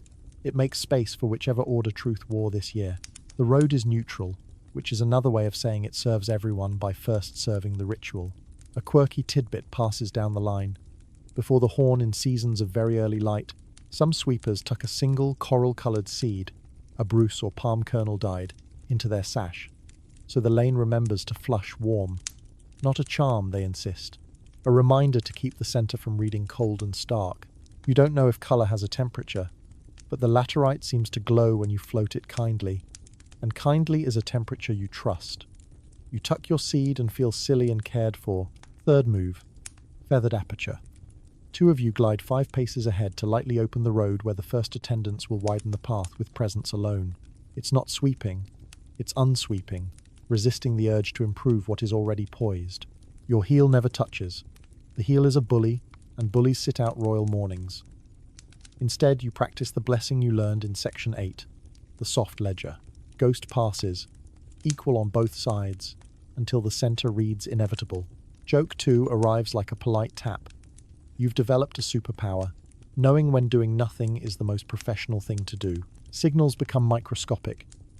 The captain's baton doesn't tap, it thinks. A fingertip touches the binding of his own broom, and you all oil your collars without looking. A chorus of invisible maintenance. The rope lifter raises his hand to cheek level different from brow, and you understand a last, faint draft is moving along the verge. The frond fanner performs 3 sunward flicks, not because dew remains, but because habit shapes air, and air has always wanted a bit of choreography of its own. You check your sash knots, rotate after passage, inspect binding, remember return ribbon after applause. The knots calm you. You breathe lizard, then tortoise. The palace horn exhales, low as a lake sighing. Sound draws order up from the ground like a tide lifting boats that were practically floating anyway. The team leans a degree toward vertical brooms as commas, so the passage rights itself on the surface without stuttering. Mainstream fact steps forward in coral and ivory. Court horns are koan, and others announce presence and permission. Their voice is part of a sound grammar that says who is moving and why. You do not look up. Looking up is for spectators. Your job is below the waist of the day. You register only the way sandals decide not to raise a fuss, the way wheel rims choose to leave no manifesto, the way hems collect no complaint, and yet you witness more than you think. A parasol tilts, a shade moves, beads click as softly as rain beginning elsewhere. You feel the weight of attention bending space. The ground stays level because your morning taught it how. The first feet pass and leave the faintest suggestion, which you honor by waiting remember the knot rather than fixing. Waiting is correction's gentlest cousin. Joke 3 arrives with its hair brushed. You are now certified in Do Not Touch, advanced level, with electives in Admire Quietly, and yes, it's already perfect. After the first wave, you perform shadowing in a monarchy register. 2 breaths behind a wheel's intention. No sooner, no later, smoothing memory into continuity, so the next line of the procession inherits calm. Your calabash swallows what tiny crumbs of pride the road might have shed, and you carry them off to a pit like an usher who knows the exits by heart. You do not chase any mark, you invite it to finish leaving. Debate peaks once more. Historians still argue whether early accounts overstated the width and rectilinear perfection of the palace avenues seen on days like this. You shrug internally. Width is relative to awe. All you know is that the center ribbon feels like sky that decided to be ground long enough for the oba to pass. There is one last courtesy, the closing hem. After the final attendants heel and the trailing hum of ivory fade, you and your mirror on the far side step in and float a single, almost imaginary pass along the margins, stitching the road back to everyday size without breaking the ceremonial spell. It takes exactly 1 breath. The captain's gourd pebbles rattle once bright, contented like a stamp approved. You listen for a bat. Today the bat is on break or smugly invisible. The rope lifter lowers his last knot with a flourish that belongs on a plaque, and people begin to flow again not as symbols but as errands and errands with gossip. The ground does not complain. The center ribbon glows a note lighter than the edges, not because it is clean, but because it was believed into calm.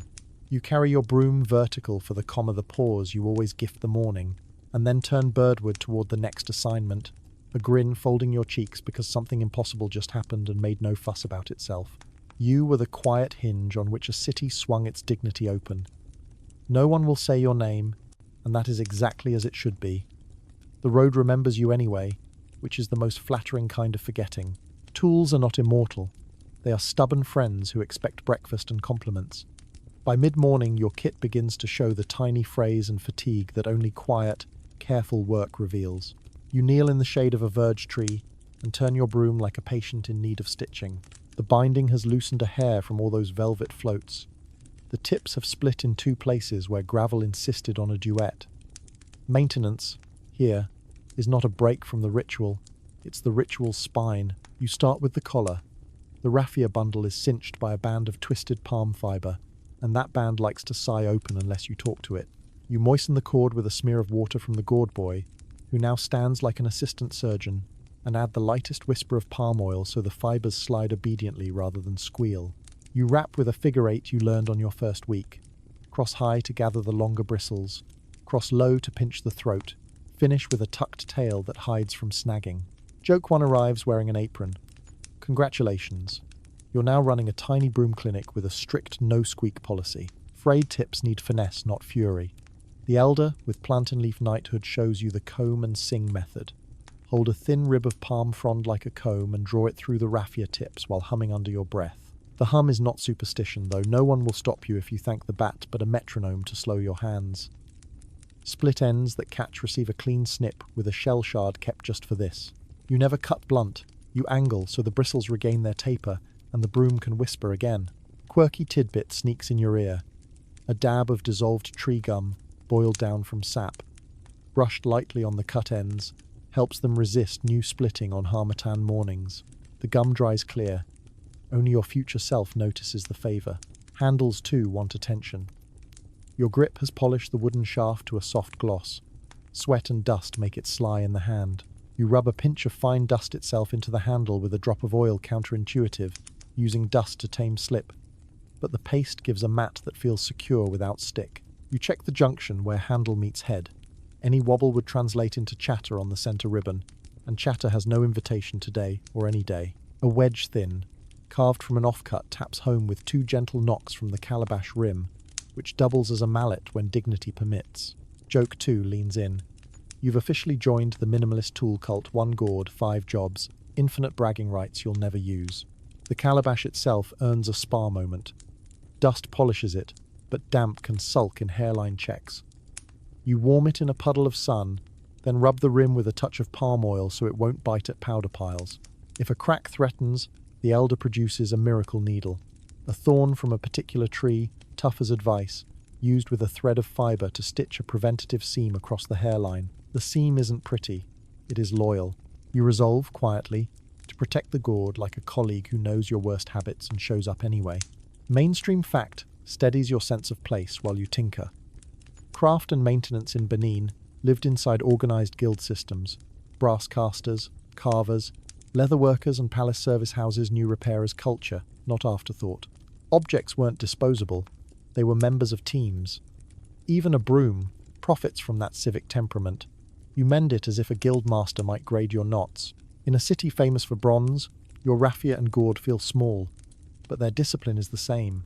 Precision, continuity, and pride you don't have to announce. You rotate kits the way a drummer rotates sticks. Your softest broom centre ribbon specialist rests, while the stiffer-throated broom takes on a stretch of grit by the guild lane. Rotation isn't luxury, it's mercy. Fibres rebound if you give them half an hour to remember they were plants before they became music. The captain keeps a quiet ledger of whose broom does which duty, and you start hearing his logic. No tool should take the same abuse 2 mornings in a row. The rope lifter, who clearly moonlights as a philosopher, calls this justice for objects, then ties a knot so elegant it winks. Debate strolls through the shade, because it cannot resist a workshop. Historians still argue whether palace service crews, like sweepers, possessed a formally recognised guild identity with emblems and dues, or whether they were drawn seasonally or by ward obligation, sharing craft habits without the full regalia of a guild. You thread your palm fibre and shrug in both directions. Your work bears the guild virtues method, apprenticeship, standards, even if your badge is only the calm of the road behind you. Kit augmentation arrives from the margins. A leather strip, softened in water, becomes a temporary collar reinforcement for brooms whose bindings threaten drama. A looped cord makes a sling for the calabash, so your hands rest between segments. Someone offers a sliver of beeswax, traded from a hunter, to dress the binding on the driest days. You rub it sparingly, wary of gathering grit, and learn the right amount by how the broom sounds on the float. There is a right sound. You are, apparently, the kind of person who knows it now. You also learn the 3-pocket roll, a cloth wrap for small essentials, shell shard, gum lump, thorn needle, bat-doodled palm square. The roll tucks into your sash and opens with a neat unfurl that would make a scribe applaud. Joke 3 pads up with a clipboard. If productivity apps were honest, they'd just hand out 3-pocket rolls and tell you to stop pretending you needed 12 features to remember a thorn and a thread. Reuse is less thrift than respect. Plantain leaves after their duty as spice pads become liners for dust pits. Frond ribs retire from combing to serve as tiny stakes that hold rope markers off damp ground. Broken broom heads are reborn as hand brushes for the corners of steps you'd otherwise bully with big bristles. Even the little nub of chalk that once mended a moon gets one last gig. marking a faint X beside a rut you'll return to after the passage, a promise written to yourself that no one else can read. Your line runs a maintenance drill the captain insists on whenever the day gifts a pocket of stillness. Brooms laid out, bindings checked, handles inspected, calabashes rolled for sound, a clear, even clack, no dullness that would betray a hairline crack. Lantern collars now pocketed get a swipe with a bit of clean cloth so yesterday's soot doesn't seed tomorrow's squeak. It's rehearsed, almost ceremonial, and you realize the truth you've been slow to admit. Care is choreography too. The same patience that floats a center ribbon can tie a figure eight without resentment. Mainstream anchor pops its head back in with a gleam. Calabashes and palm-derived tools are pan-West African technologies, modest, repairable, and adapted to endless trades. From cooking to ferrying powder to, yes, tidying a royal avenue. There's a reason empires can run on gourds and raffia. They make sense where you live and answer to hands, not factories. You smile at your gourd the way some people smile at a well-behaved horse. The quirky, almost unbelievable trick of the day arrives from a knot of elders trading rumours. A few sweepers swear that rubbing the binding lightly with the ash of old raffia burned to a fine powder teaches new raffia how to behave, as if it could inherit manners through smoke. You try it on a fringe cluster that refuses to stop chattering, and though science takes no notes, the chatter softens. Maybe ash is a story you tell to fibres. Maybe you just wanted to believe your tools listen when you whisper. You finish by auditing your shadow tools. Palm square scored with lines, bat still smug, brass strip, clear and fog test. Gourd rattle at the captain's hip, 2 pebbles, no more. And your knots rotate, inspect, return ribbon. Everything hums in a low key, the pitch of readiness. You stand, shoulders easy, and the broom sits in your hand like a sentence that already knows its punctuation. A last repair. The rope lifter's fibres have scuffed where they kiss rough posts. You cut a sleeve from the edge of a worn plantain leaf and slide it between rope and wood, a tiny collar that will spare both splinters and fray. He salutes with the particular dignity of rope people and promises to review your application to the Department of Curves. Not every mark deserves to live long, but some deserve to speak before you gentle them back into good behaviour.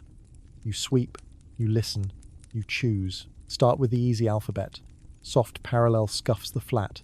Even brushing of a porter's sandals tell of weight borne steady and late. If the lines are slightly pigeon-toed, you picture a big basin on a head and a tight jaw under a moon.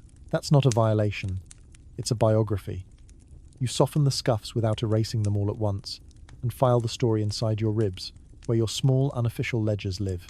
A cross-grained flurry, small, nervous toe marks skipping from verge to verge, reads as a stray dog's night agenda. You erase those quickly, because dogs are happy to leave new ones today. Joke one pads in, tail up. You are now fluent in canine gossip and will be taking no questions. Wheel tracks speak louder than feet. Wide, shallow lines that keep their distance from each other belong to a handcart heavy with something cooperative. Sacks, pots, maybe cloth. If the lines lean inward at curves, the driver knows the road. If they wander, he didn't.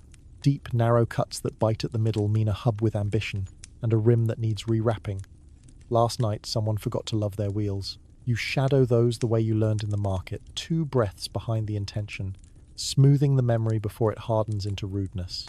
Then, if the bite happened near a corner, you and the rope lifter have trained to stay kindly curved, you leave a tiny bat in the dust with your fingernail.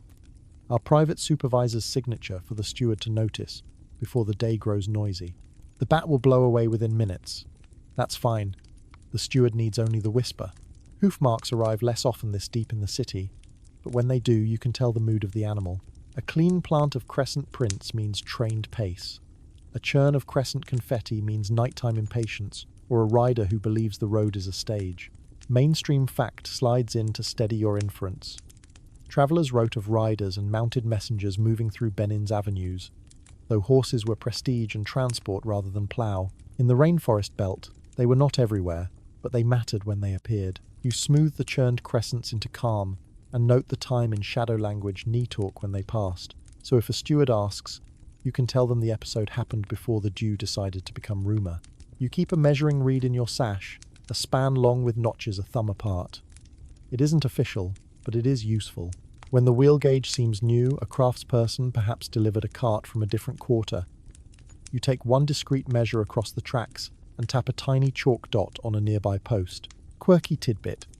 The chalk dot is not a code anyone taught you. Sweepers invented it so the steward who does rounds after you can tell at a glance which lane just met a new wheel. If the steward trusts your dot, the guildman who wraps rims will be teased away from breakfast with promises of praise and a reminder that rope posts prefer hugs to collisions. Sometimes the road tattles. A smear of powdered camwood red near a guild lane says an apprentice did not secure a bundle. You sweep it gently inward and leave a half moon of colour by the post, a cordial invitation for someone with a broom shorter than yours to fetch it. A line of pepper grains escaping downhill tells of a sack corner gone lazy. You build a tiny threshold. Fold, remember the market's trick, and watch the grains collect like patient seeds. Joke 2 rolls in, smelling faintly of stew. Congratulations, you now maintain the city's spice-based early warning system. There are marks you do not erase until they've been seen. Last night's formal feet, 3 pairs, parallel, silk-soft, paused before a chalked threshold under the palace eaves. The chalk moons are fresh. You float a halo around the area. Keep the prints legible for 10 more breaths. Then smooth them with the spiral that brushes away from the boundary. The steward passes, nods once, and your shoulders drop a thumb's width. The city breathes, your broom exhales, order and memory both get their turn. A door near the guild quarter leaves sawdust freckles in the verge. A carver has been thinking late. You don't sweep sawdust into the centre, never invite splinter talk onto the ribbon. You cup it inward toward the compound mouth and make a note with your gourd boy. A quiet request to the steward to nudge the carver about morning thresholds. You're not scolding, you're harmonizing. This is what reportable silence means. You make the ground read ready without deleting the city's marginalia. Historians still argue whether the precise cleanliness under travellers' feet came from a dedicated corps of sweepers, charged with near-ceremonial duties, or from a wider web of ward obligations where many hands tended their stretch on the understanding that a tidy avenue pleased the court and the neighbours. The debate isn't trivial. It shapes how we imagine labour and pride. You, kneeling to read a faint rut like a line of poetry, decide the truth can be a chorus. Some mornings you feel like a named service.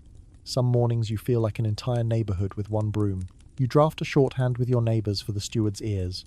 2 charcoal dots side by side at the base of a post mean wheel needs wrap. A short horizontal smudge means corner lip forming. A small inverted V equals porch pressurizing the verge. None of this is official. All of it is kind. The marks clean away with the next section's float if a steward hasn't come yet. The road's privacy matters. You're not turning it into a wall of notices. It's more like slipping a polite note under a door that says, "We saw. We cared. We left nothing messy behind." Joke 3 sidles up with a supervisor's chuckle. Somewhere there's a bat rolling its eyes at your punctuation system and filing a complaint that you're infringing on Flying Things' visual branding. You promise to pay royalties in silence and go back to smoothing a cart gouge that tried to autograph the centre ribbon. Your own body becomes a ledger. A stiffening thumb reminds you where a pebble hid in the royal strip yesterday. You ghost a pass over that spot and find, yes, a cousin pebble with similar ambitions. You heel tap around it persuasion, not punishment, and the calabash cradles the offender without asking for applause. A soft ache in your shoulder tallies how many return ribbons you floated before the horn. These are not complaints, they're footnotes. Some nights the road writes jokes in grit. A pair of small prince arcs from a chalked moon to a rope post and back again like a tiny dare. A child testing borders while the city held its breath. You erase the arc and leave the prints near the moon, because you remember leaving a child's steps earlier to evaporate in their own time. The city is stern enough without your broom turning mischievous into scolded. If the steward asks for incidents, you will say, "Only a morning deciding to be kind." Mainstream anchor steadies your quiet bureaucrat's heart. The court kept stewards and messengers who walked rounds, passed notes, weighed small irregularities, and braided daily reports into decisions when to call a craftmaster, when to shift a rope, when to remind a market overseer to adjust a lane. Your little bat, your charcoal dots, your threshold folds are stitches in that cloth. You're not the author of policy, but you are the copy editor of its pavement.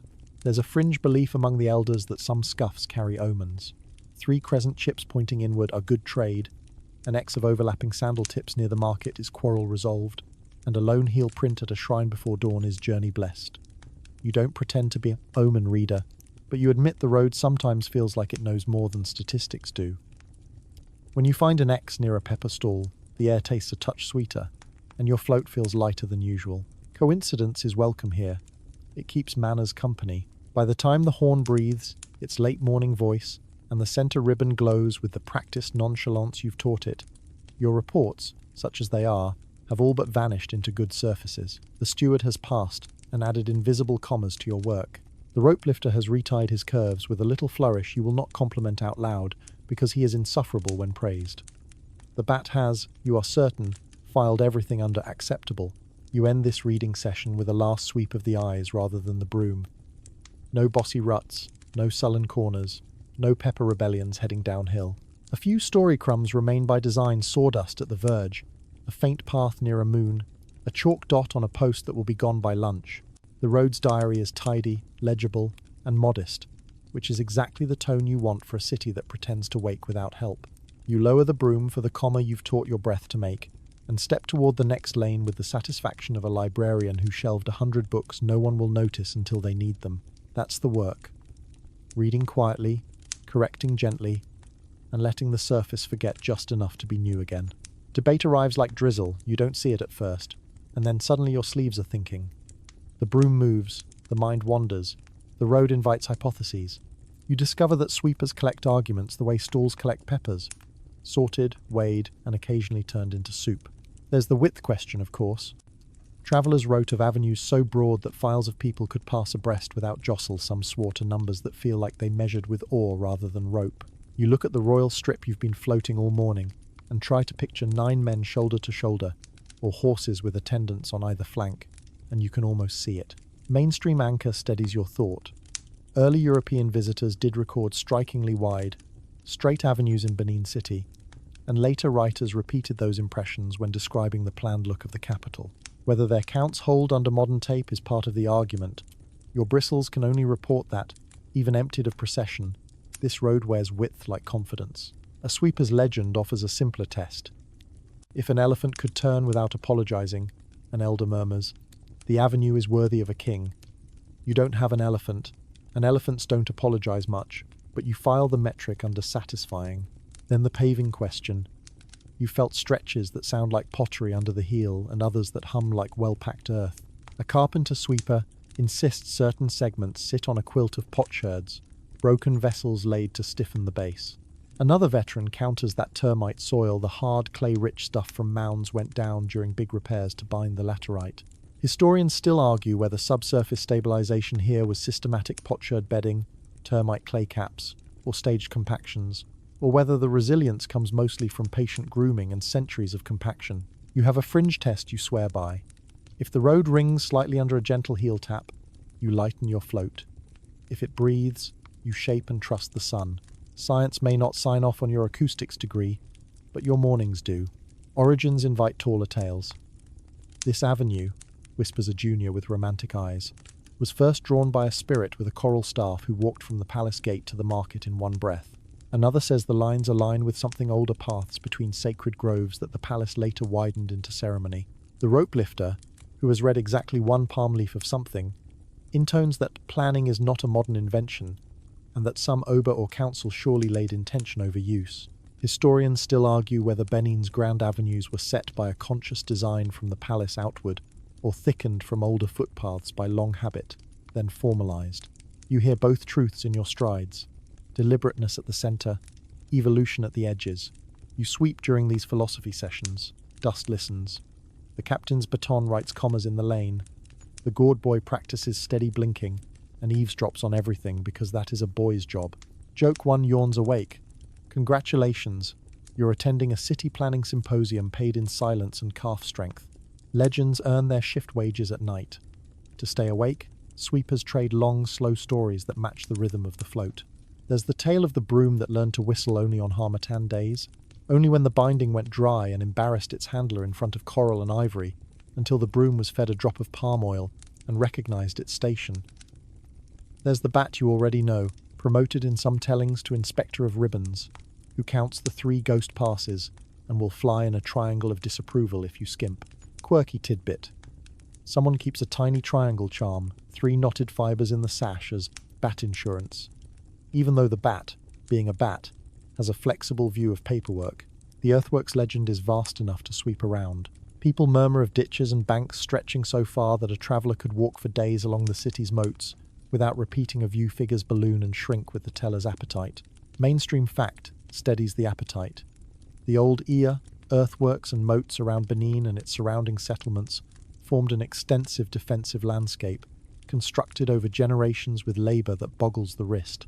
Historians still argue whether the longest quoted totals, thousands upon thousands of kilometres, reflect contiguous structures, or many segments grouped by later enthusiasm. You, who measure with shin gossip and breath, offer a more modest certainty. Even the visible sections near the city hold enough human intention to make your broom feel small. A favourite legend concerns chalk. White lines, whispers a market auntie, came from moonlight caught in river clay and taught to sit. The chalk moons certainly feel like they remember a different sky. Your job is to circle them without turning reverence into slapstick. Joke 2 lopes by.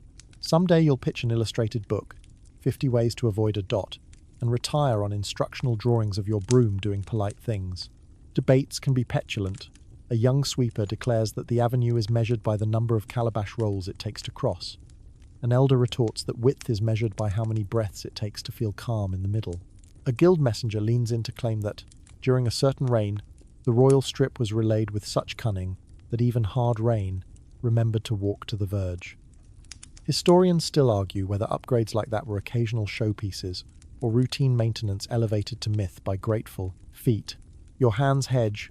Whatever the schedule, someone kept smoothing, and smoothing makes legends gentler. Travelers' chronicles hover in the background, their ink scent still faint in the air. Straight streets, ordered markets, coral-rich court. You can hear the outsider's eyes widening across centuries. Did they undercount corners, overcount breadth, mistake ceremony for every day, or miss the backstage entirely?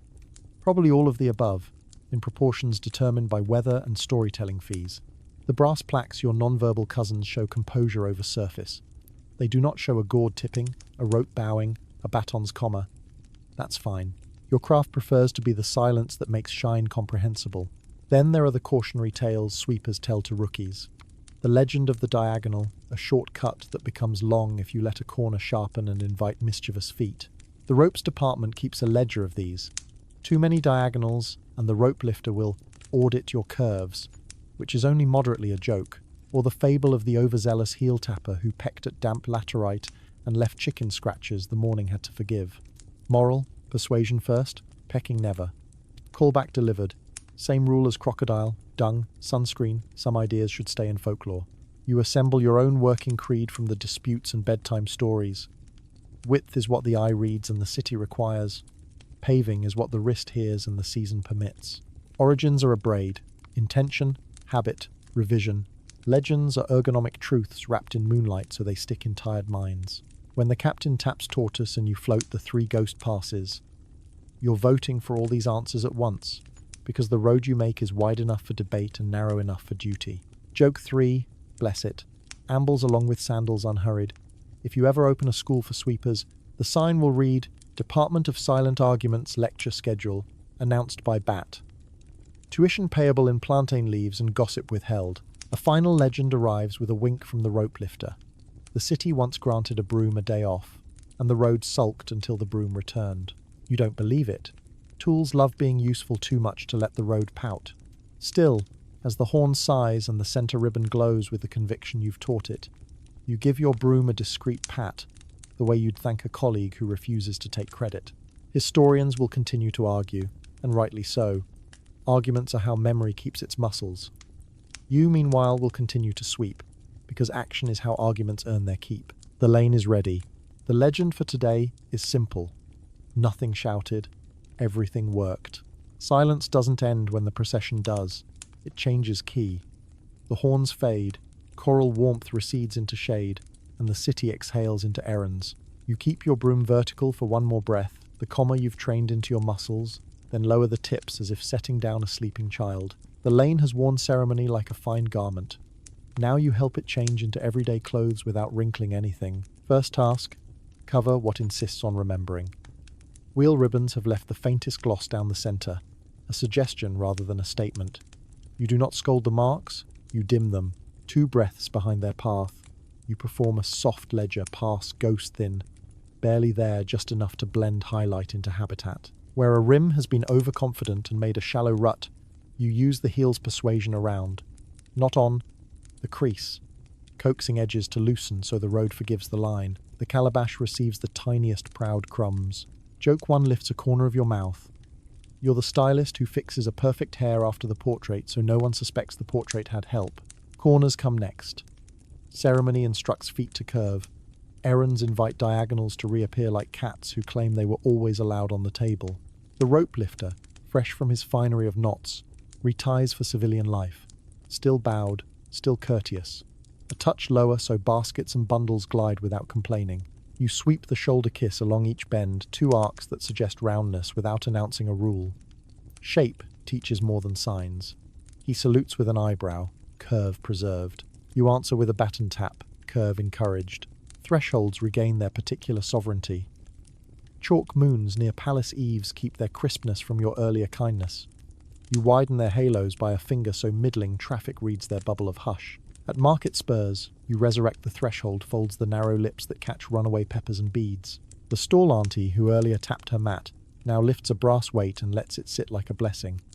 You float past and tuck the moment into your collection of proof that the world prefers order. A child ambles close to a chalk dot with the innocent entitlement of short legs. You sweep a playful crescent that nudges the child's path into a safer curve. No one sees the choreography except the dust, which approves by refusing to rise. Mainstream anchor steadies the tempo. In Benin's capital, markets and guild quarters return to daily business under watch of overseers, while palace spaces adjusted back from formal to functional. The same avenues that bore processions carried trade, messages, and routine.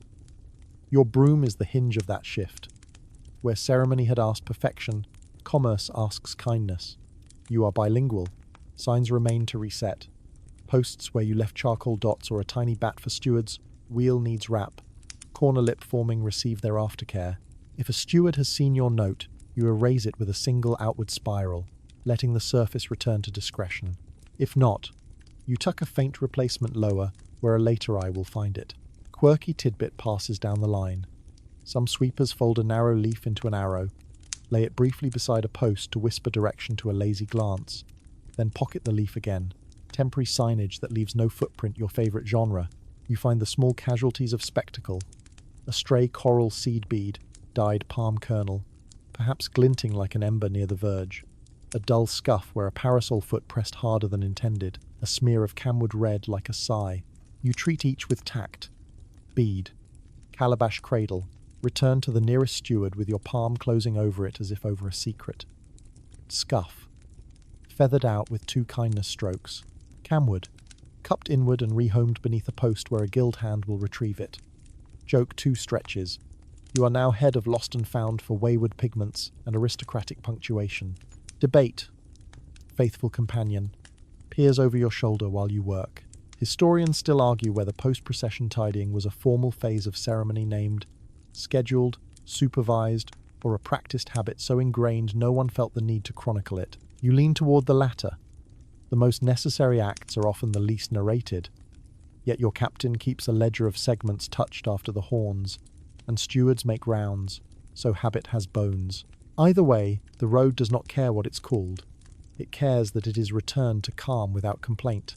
In the market's mouth, the morning's first bargains thicken the air.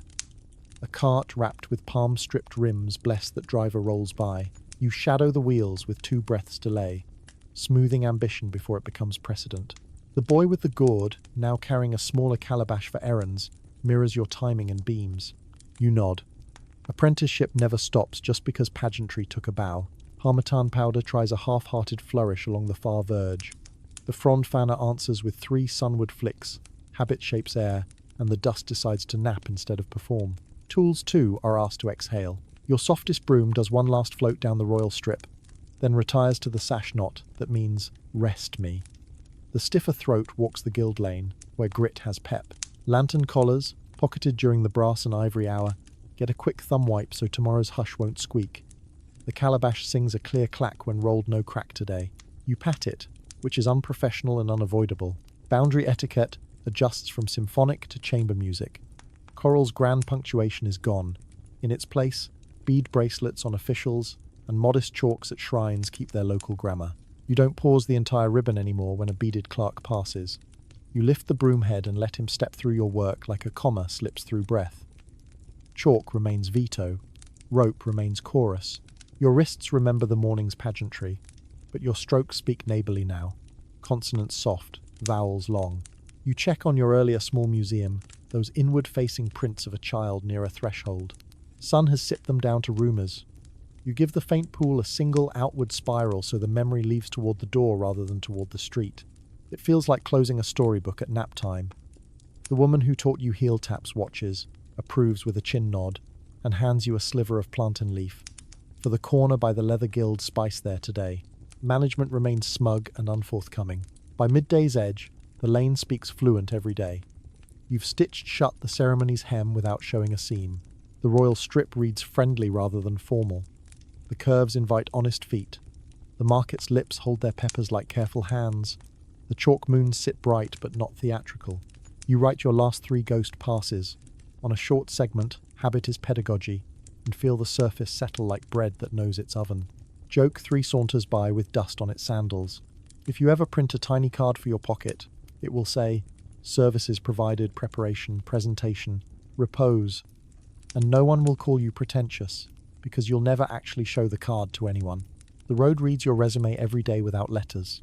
A steward approaches, reads the center ribbon the way you read scuffs, and gives you the smallest of nods, an entire paragraph in miniature.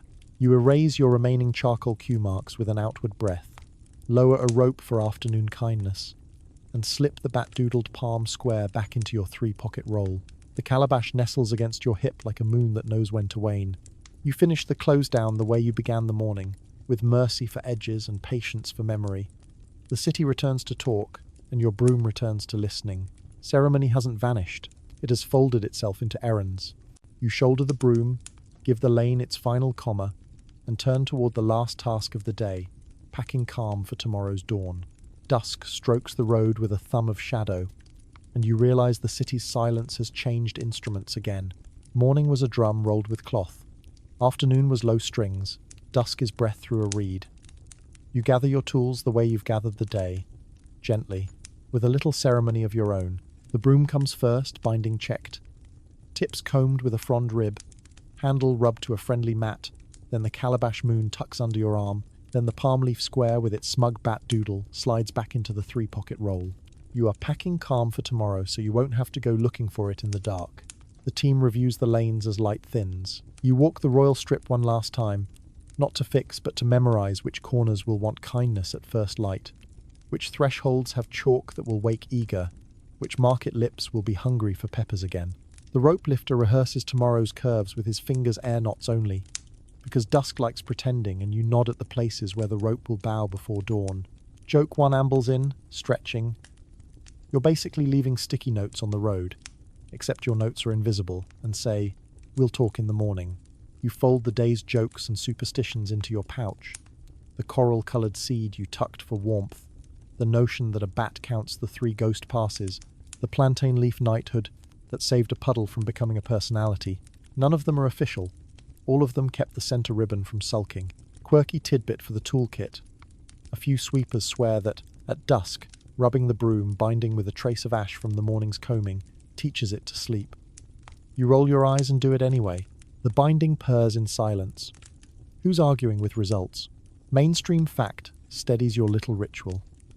Benin's courtly pulse markets, guild work, audiences ran day after day with a continuity that travelled generations. The capital's avenues and earthworks formed the dependable bones of that rhythm. Even as reins shifted and ceremonies changed their clothes, you feel the inheritance in your wrists. This surface you tend is older than your bones and young each morning. It teaches repetition without boredom, which is a trick you didn't know a road could teach. The captain holds the baton like a thin shadow, and gives lizard tempo one last check for edges that might sharpen overnight if left proud. You feather 2 corners that gossip toward diagonal, cup a bead's faint glint into the safety of the verge for tomorrow's steward to reclaim, and spiral outward near a shrine moon to be sure the night won't carry half the chalk away in a sneeze. You leave 3 faint charcoal marks on a post, your private shorthand that says, wheel wrap inspected, corner polite, return ribbon due at shin talk. Joke 2 clears its throat. Congratulations, you now write to-do lists for future you. In a language that evaporates on schedule, the team gathers by the verge tree that has watched your kits be born, repaired, and retied all day. The gourd boy, now less boy than apprentice, reports his counts. Oil smears applied, fronds flicked sunward, gourds refilled. He demonstrates his blink-steady trick like a magician revealing nothing, and gets polite applause in silence. The elder with the plantain leaves hands you a new rib comb, its edge trimmed finer than a whisper. For the harmattan that's thinking about visiting, her eyebrows say. You tuck it in the roll next to the thorn needle and the shell shard, and feel like you've been given a tiny sword for a battle no one will notice you win. Debate stops by for a last cup of evening air, because of course it does. Historians still argue whether crews like yours close the day with formal rounds documented, timed, supervised, or whether this dusk choreography is a shared habit none thought to write down. They also argue whether the city's great avenues read the same under every obar, or whether subtle shifts in ritual rejiggered the order your broom obeys. You stand with both possible truths in your sash. What's written on brass plaques tells one story. What your wrists know tells another. Together, they make a road that keeps its promises. You step to the market mouth, where colours go to sleep. The stall auntie with the good thresholds folds her mat with the modesty of a curtain. You answer with a single soft pass that whispers, "See you in the blue hour." A pepper seed winks, and you cup it inward. Somewhere, a bell tests its voice, finds it too shiny for night, and tucks itself under cloth. Ropes hang like tired smiles from posts. The rope lifter touches each knot with a fingertip as if reading its mood. You swear ropes have moods. You are not wrong. The palace edge breathes differently at dusk. Chalk moons look pearlier. Coral, where it appears on an official's wrist, glows with its own sunset. You pause the broom upright, a comma you now deploy for hello, goodbye, and amen, and feel the day's weight slide down your forearms into the ground in a polite surrender. Mainstream anchor returns with quiet insistence. The court's sound grammar gongs, horns, drums also punctuated the close, releasing ranks and lanes back to ordinary time. The low skin thrum you hear now is not a summons. It's a benediction to go home correctly. On the walk back, the road under your feet feels lighter because it trusts you. You pass the post where you scratched a tiny bat for the steward at dawn and find no mark, which is exactly perfect. The steward read you, the surface forgot you, memory happened, and then politely exited the stage. Joke 3 pads alongside in good sandals. Your job is 90% making things that don't need to be remembered, and 10% remembering why that's noble. Night gathers its hems. The boy with the gourd peeks up, fighting a yawn. You show him the knot in your sash that means, remember to wait before fixing what already works, and he ties one in his own. Apprenticeship is mostly nods and glances. One day he'll teach someone to blink evenly at dawn, and you will be somewhere else, reading a new road. You don't hurry that day. Roads, like mornings, prefer being invited, not dragged. At the threshold of your own compound, you rub the broom binding once more and lay it where raffia can dream without warping. The calabash gets a last approving tap. The palm square with the bat sleeps beneath it like a secret. You wash dust from your wrists and laugh softly when the water tastes faintly of iron. The city is in the cup again. Tomorrow you will wake in the blue hour and teach powder to be polite, corners to be round, wheels to be humble, and feet to trust the way you draw the world. You will write a paragraph of quiet with your broom and end it with the comma that lets the day speak. You don't need to say any of this out loud. The road already knows the plan. It always has. Let everything soften now, the way dust settles when no one insists. The road that held your steps loosens into a long red ribbon that drifts through evening like a slow river. Corners are no longer corners. They are round breaths. Chalk moons dim to cool pearls under eaves, their edges unfussy, their quiet intact. Rope relaxes from lesson into lullaby, curving like a smile in sleep. Even the calabash at your hip remembers it is only a gourd, and becomes light as a thought you've decided not to carry. Your shoulders understand the invitation first. They lengthen, then drift down, and the day slides off them the way warm water slides from a stone. Wrists rest. Fingers forget the binding and remember air. The broom in your mind lies flat, tips aligned, not because work is over, but because rest is part of the choreography. Breathe in slow, generous, patient, and let the blue hour hold that breath for you. Breathe out, longer than you meant, and hear how the city answers by quieting a little more.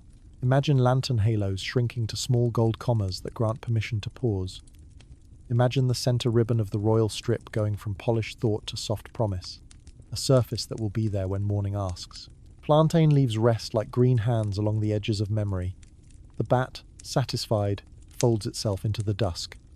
You are not required to do anything with this picture. You are only invited to let it fade at the speed of comfort. If the mind offers you a footprint, watch it pale. If it sends a wheel rut, feather it with kindness until it reads as ordinary ground. If it puts a chalk moon in the middle of your thoughts, sweep a crescent around it and keep its center untouched. You are, even now, allowed to choose what the night keeps. Quiet is a tool. Mercy is an angle. Sleep is a road that doesn't need sweeping. When morning comes, and it will, gently you'll know the sequence by feel. For now, let every surface grow smooth, every edge go round, every sound turn soft. Let the fan give you its low, steady hum. Let the room become the lane you've made all day. Ready without trying, calm without proof, enough without noise.